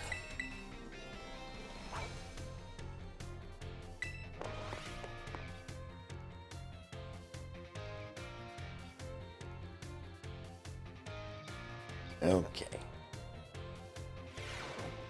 I do hope you're all ready because it's time for your midterm exam. Focus and do your best. Looks like Arvin's skipping out on the midterm. And begin. What is the name of the gemstone that glows over a Pokemon's head when it terrestrializes? I have no idea. Gonna go with Jewel, though. When the answer to question 1 is in the shape of flowers, what type does it represent? When the answer to... Oh, I suppose they needed to word it like that to make it so that answer number 2 doesn't give away answer number 1. Not that I can go back and change answer number 1 at this point anyway. But yeah, it's the shape of flowers, so it's a grass type. What shapes are most snowflakes classified as? Hexagon. Where's the eatery that allows you to change a Terra type? Did say Medali. What makes something beautiful? There's no correct answer. Time's up. Oh, that's for today's test. Pencils down, please. I would rather not have students worry about passing or failing in my art class, but tests are tests after all. Anyway, good work everyone. You can check your results at the front desk.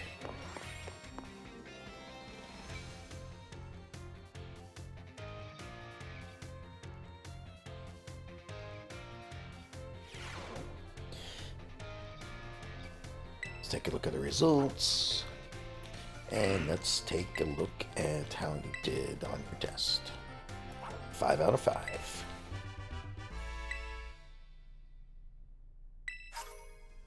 More experience, Candy. And one more class to take, unless more open up after I take it.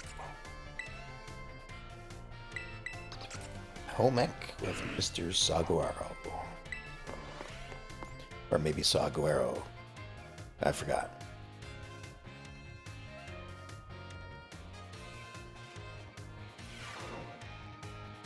Saguaro. Put away your phones. It is time to begin class. In my last class, I taught about HP restoration. However, after class, I was asked by several of you about PowerPoints, commonly known as PP. When a Pokemon loses all of its hit points, it faints and can no longer battle. What then happens to a Pokemon when it loses all of its power points?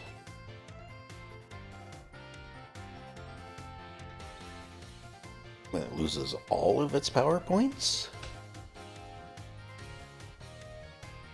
I'm gonna go with it can't use moves, because that's what allow you to use moves. But I don't know if the other two things happen. So it can't use moves. Perfectly correct, Miss Yoko. Perhaps you know this from first-hand experience? Partially. When a Pokemon runs out of power points, it can no longer use its moves. However, each move has its own store of power points, so you can mitigate the loss by using a variety of moves rather than just one repeatedly. If a Pokemon loses all of its power points for all of its moves, it will only be able to use Struggle, an action that also damages the Pokemon that uses it. Interesting. In order to avoid this predicament, power points can be stored at Pokemon centers along with hit points. Items such as Ether and Max Ethers can be used to restore power points. Be careful not to confuse Potion with Ethers in the heat of battle. However, Ethers are not sold at shops, so you should use them judiciously if you find them. Alright, so if they're not found in shops, then how do we get them? I mean, sure, you find them all over the world on the ground, but where do they come from to end up on the ground if you can't buy them? The stronger the move, the lower its maximum power points. Do not waste uses of these moves unless you wish to quickly run out of power points. It is important to find balance in a Pokemon set of moves. As you can see, hit points isn't the only thing that you must keep an eye on while adventuring with Pokemon. I hope that you will all take care to ensure that your partner Pokemon can perform at their best as you each engage in the treasure hunt. Our time together has come to an end for today. Our next meeting will be an examination day. Be sure to review well in preparation.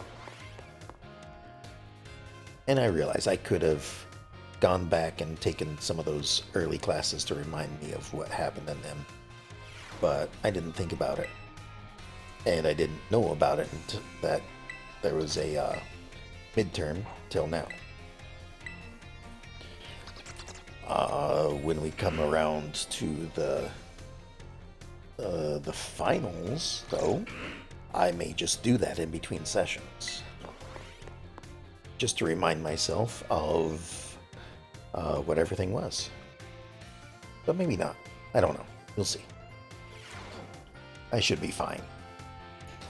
Time has come to test how well you have learned here in my class. Let's begin before the information simmering in your brains from a last-minute cram session fades. Which is not an effective a picnic meal?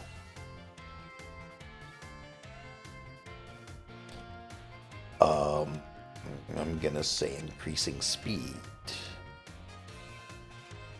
Because I assume when you eat a picnic meal, you heal your health. You obviously gain meal powers, and you would probably cure poison along with the healing. I don't know. I'm going to say increasing speed. Which of the following affects the kind of meal powers received from a particular meal? The fillings and condiments. Which of these berries can restore Pokemon's health? I believe it's the Oran berry. And Leandro wants his Pokemon to decide on its own which move to use.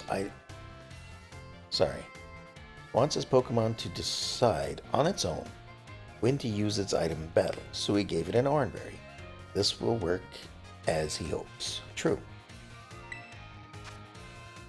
If a move runs out of power points, it can no longer be used. If a Pokemon runs out of power points for all its moves, it can only sit there in frustration. False. The time for answering questions has come to an end. Please stop writing. I hope you were able to give the examination everything you had. Please remember to ask for your scores at the front desk before leaving for the day. Which kind of puts pressure on the professors to get all the grading done before you leave for the day.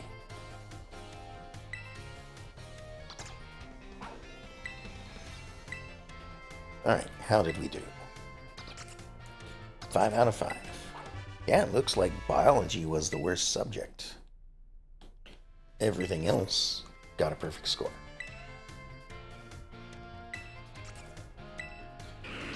Alright, that's all for the classes. But we probably have people to visit. Oh, we've got one right here in the entrance hall. I saw her standing here, but I wasn't sure if I was supposed to talk to her. So what do we have? Oh my, if it isn't Yoko. Please forgive me if this is an odd question. Were you perhaps watching me from afar just now? Other than seeing you in my peripheral vision? No? Okay, I guess my answers are no and I just got here. So we'll go with no. I suppose you wouldn't have been doing something like that. I'm sorry. You see, oh, how should I put this? Recently there have been times when I feel as if I'm being watched. Not by a Pokemon, mind you, but by a person. Thought it might be a ghost, so I tried asking my sister for help. She said it most likely isn't one. Okay, so the other person is your sister. I may have known that already. I suppose being a twin is still a sister in this case. She's good with ghost-type Pokemon, you know? Perhaps one of my students is quietly watching me, waiting for a chance to ask me a question. Maybe? Goodness, if that wasn't an intense gaze I felt. If you notice someone with a sort of fire in their eyes, come tell me, won't you? If they are too shy to come ask me themselves, then I'll go to them. Became closer with this time. Alright, so elsewhere, we have, looks like 3 people to visit, 4 people to visit. So let's go ahead and visit them.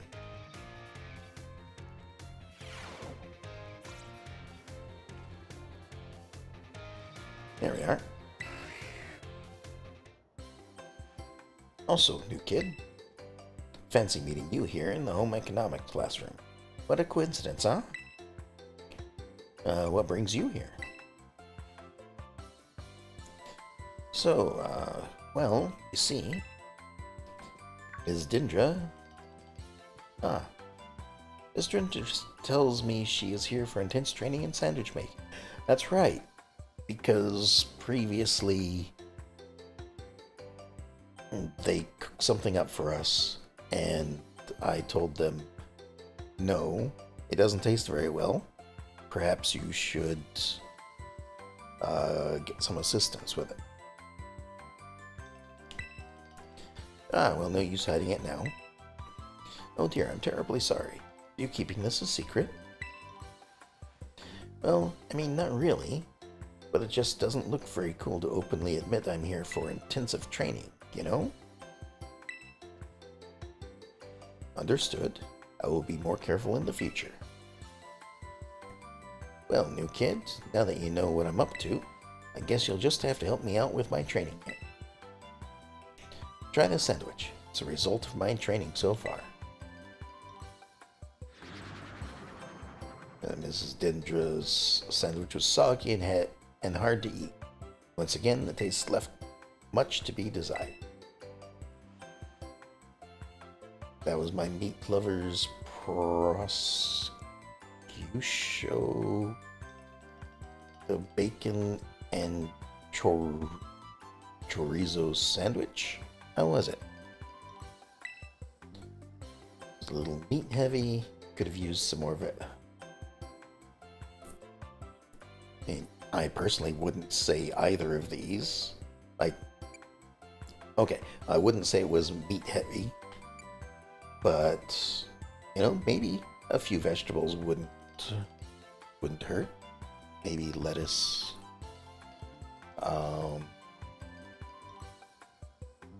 Probably not tomatoes, but I'm sure there's other vegetables that you could put on a sandwich. What? You mean there was a problem with my choice of filling? I guess focusing on muscle-building ingredients really did a number on the flavor, huh? I wouldn't say so. I mean, you've got... what is it? The club sandwich, I think, which is like 3 types of meat. Like ham and turkey and salami, or something like that. You can have 3 different meats in a sandwich.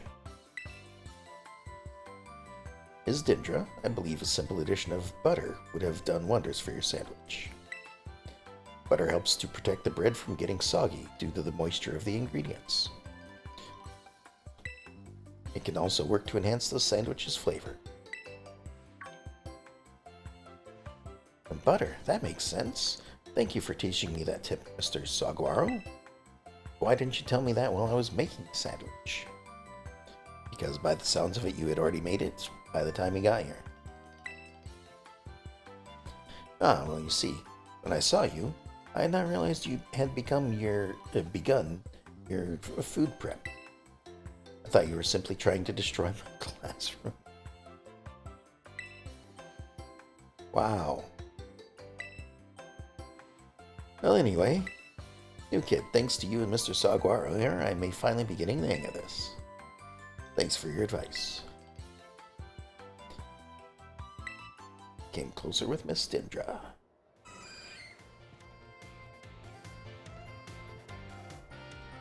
Alright, where to next? Oh, and he has gone to the cafeteria, so now we have another person to visit. So, might as well see what he has to say after that sandwich encounter.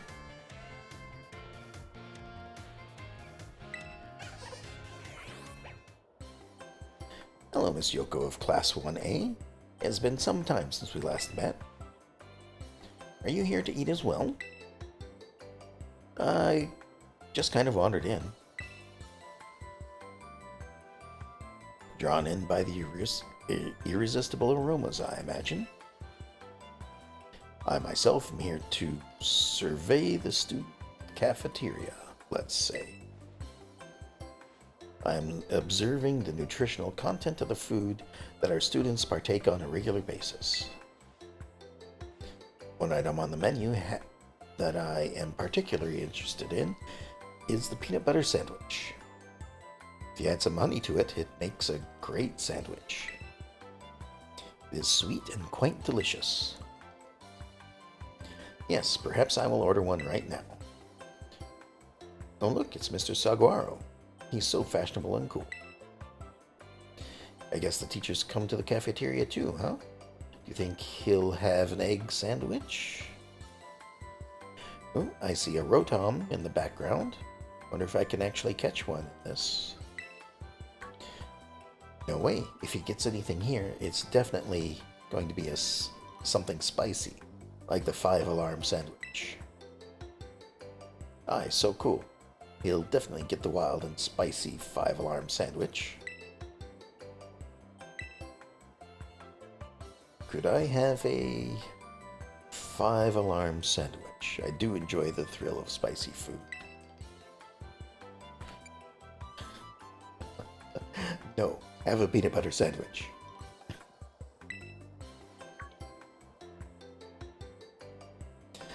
Yes, you suggested I have a peanut butter sandwich, Miss Yoko. I suppose I shall have to try one, if you insist. I mean, I wouldn't mind trying the spicy one, but it seems like he may like things a bit more mild than that. That was close. I almost forced myself to order something spicy. My least favorite of flavors. Well, see, there you go. I thank you for restraining me, Miss Yoko. Seems like the students tend to view me as a fashionable and cool, or even, dare I say it, exuding a sort of brooding strength. I have a habit of acting in such a way so as not to destroy their image of me. I showed my true colors to you just now without thinking. Please keep this as a secret between us. Become even closer with Saguaro.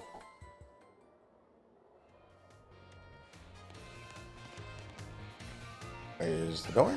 There we are. And to the director's office we go. Mr. Clavel probably has something for us.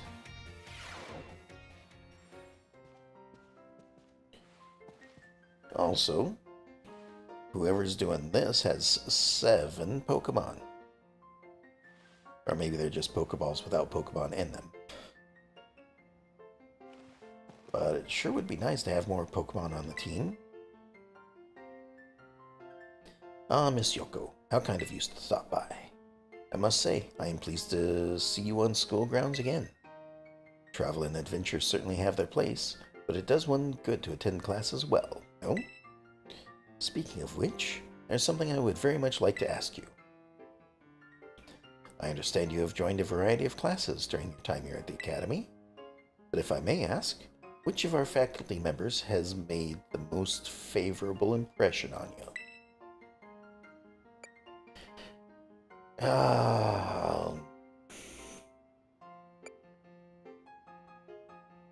See, I don't really like these kind of questions. Like, maybe if this were a list a few of your favorites, that'd be better. But choosing one specifically to be a favorite doesn't always seem to be a good thing.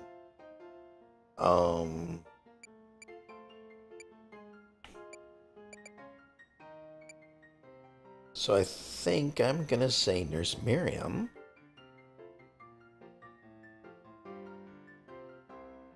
That way, again, I don't want to say any of the teachers specifically.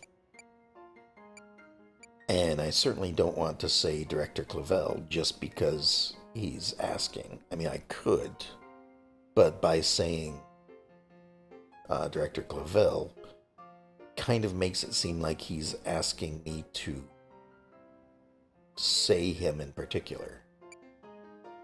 So I'm going to go with Nurse Miriam, I suppose.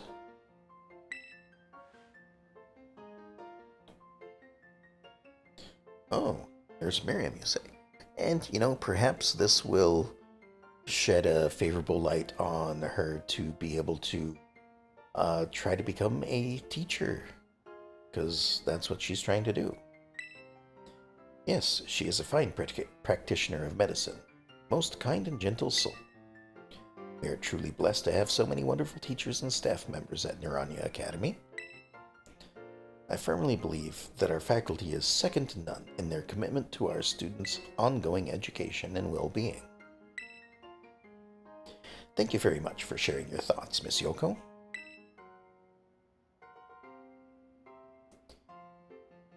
closer with Director Clavel.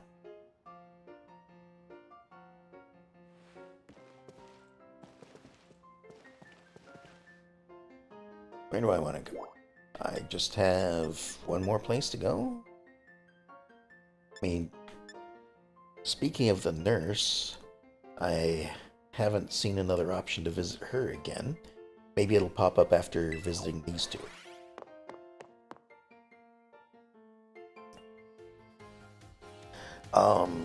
Before I forget though,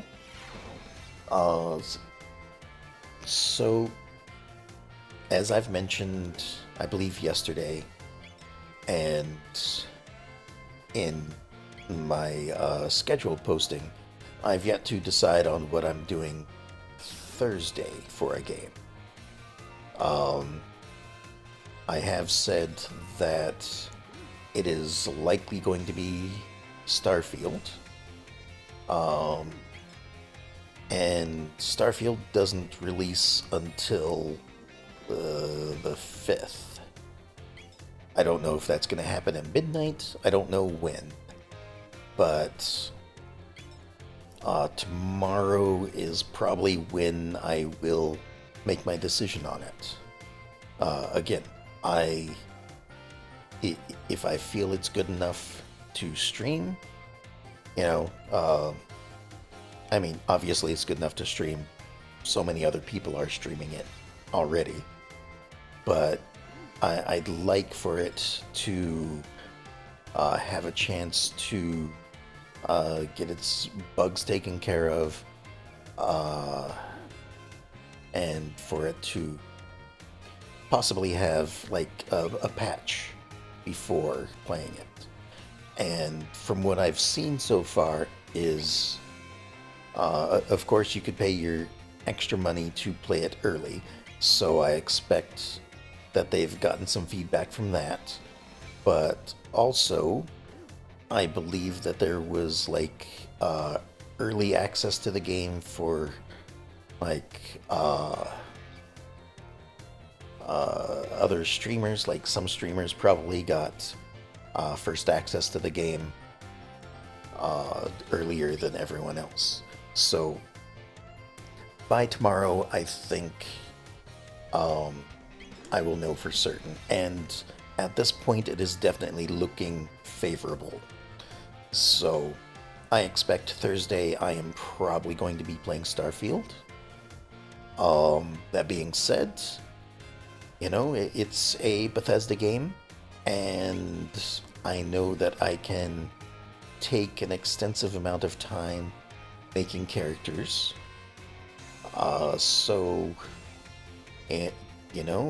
I definitely expect the first hour, possibly, of the game be going through all my options. Having played previous Bethesda games, I'm fairly certain of some of the things to expect, but this being a brand new, I don't want to say franchise, but a brand new type of game for them, there may be things added, there may be things removed from previous things. Of course, it is a space game, so there's definitely going to be, space flight, among other things, but maybe there won't be. Like, maybe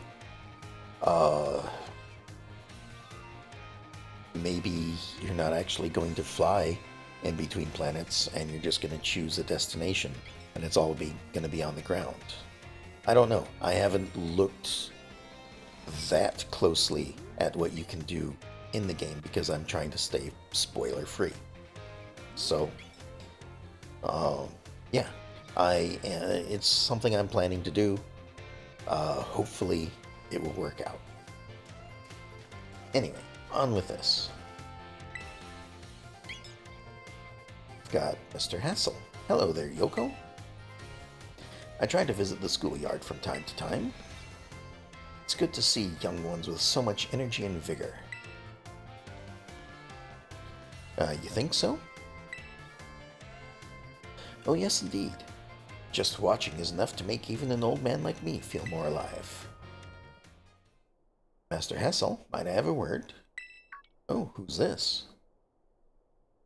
You. What are you doing here? I've told you many times not to bother me here at the Academy. Why did the music stop? Yet I am bound to come. Our family's future is of paramount importance.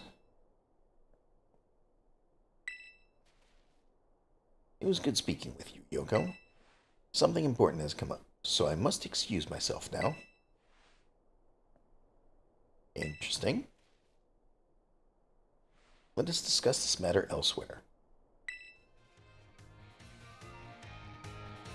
Alright. Somebody in a shiny outfit had something to discuss with him. And it looks like the other teacher is over here with a Pokemon. A sleeping Pokemon. At least I think it's a sleeping Pokemon. Yes. Yoko, I'm in a bit of a pinch. Take a look at this. This Pommy really doesn't seem to be feeling well. I don't know if the poor thing can even stand up. What should I do? Use a push on it, just stay calm. I'm not a veterinarian, so, I mean, without being able to look at its status, I don't want to say use a potion on it. Just stay calm. If nothing else, we can take it to the nurse. Alright, I could use a potion. Do you have any on you? Yeah. There you go. Guess it didn't really matter what I said. This'll fix you right up, my friend. Potion power, go.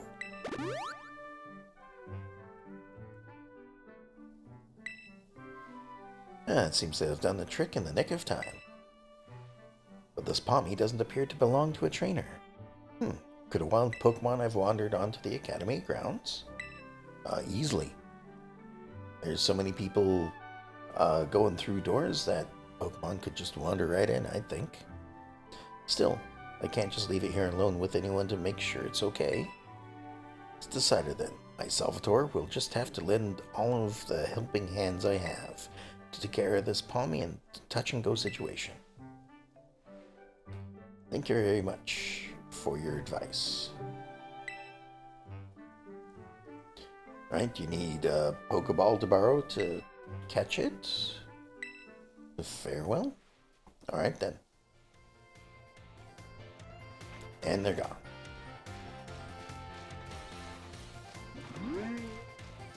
Alright, let's see if any other places have opened up. It doesn't look like it. So we'll go back to the entrance hall. And I want to take a look at this architecture. Like, does this actually seem like it's 800 years old?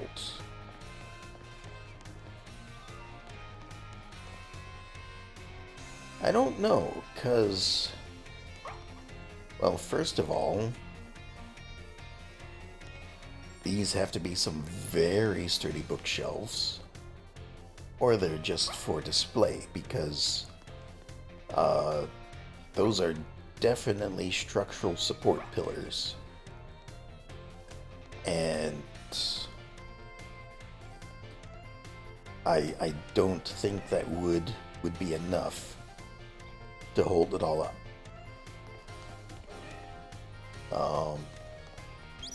But I mean, we're going with,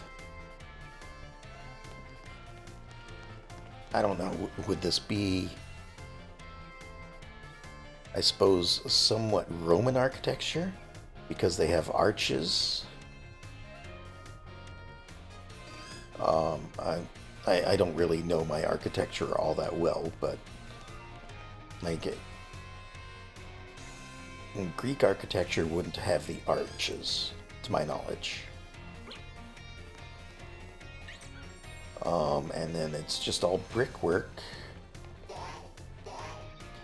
which I suppose, I don't know, I would assume bricks are a common thing to use. I guess it depends on what the bricks are made of as well. Then out here, it is still pretty much, I mean, obviously things like that, and as the history teacher said, the Pokeball up there. So I would also hazard a guess as to all the, or at least the center pillar is newer. That might be added on as well. But I don't know. Like, it could be 800 years old. Or 805 years old.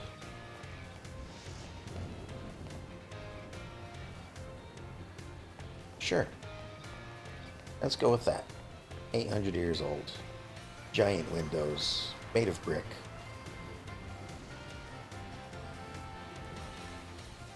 Okay. But I think I'm going to call it here. My voice is getting a little raspy at this point, so I don't want it to get to be too bad. Still got other streams going on for the rest of the week and up through Thursday. Again, Thursday is still up in the air on what I'm going to be streaming, but likely going to be Starfield. I will post what game it is for certain when I know for certain. So check that out in my schedule on my Twitch channel. Otherwise, I'll post it in Twitter at some point, and then we'll go from there. So anyway, I'm just going to call it here, and I hope you all enjoyed it, and I'll talk to you all next time. Have a good night.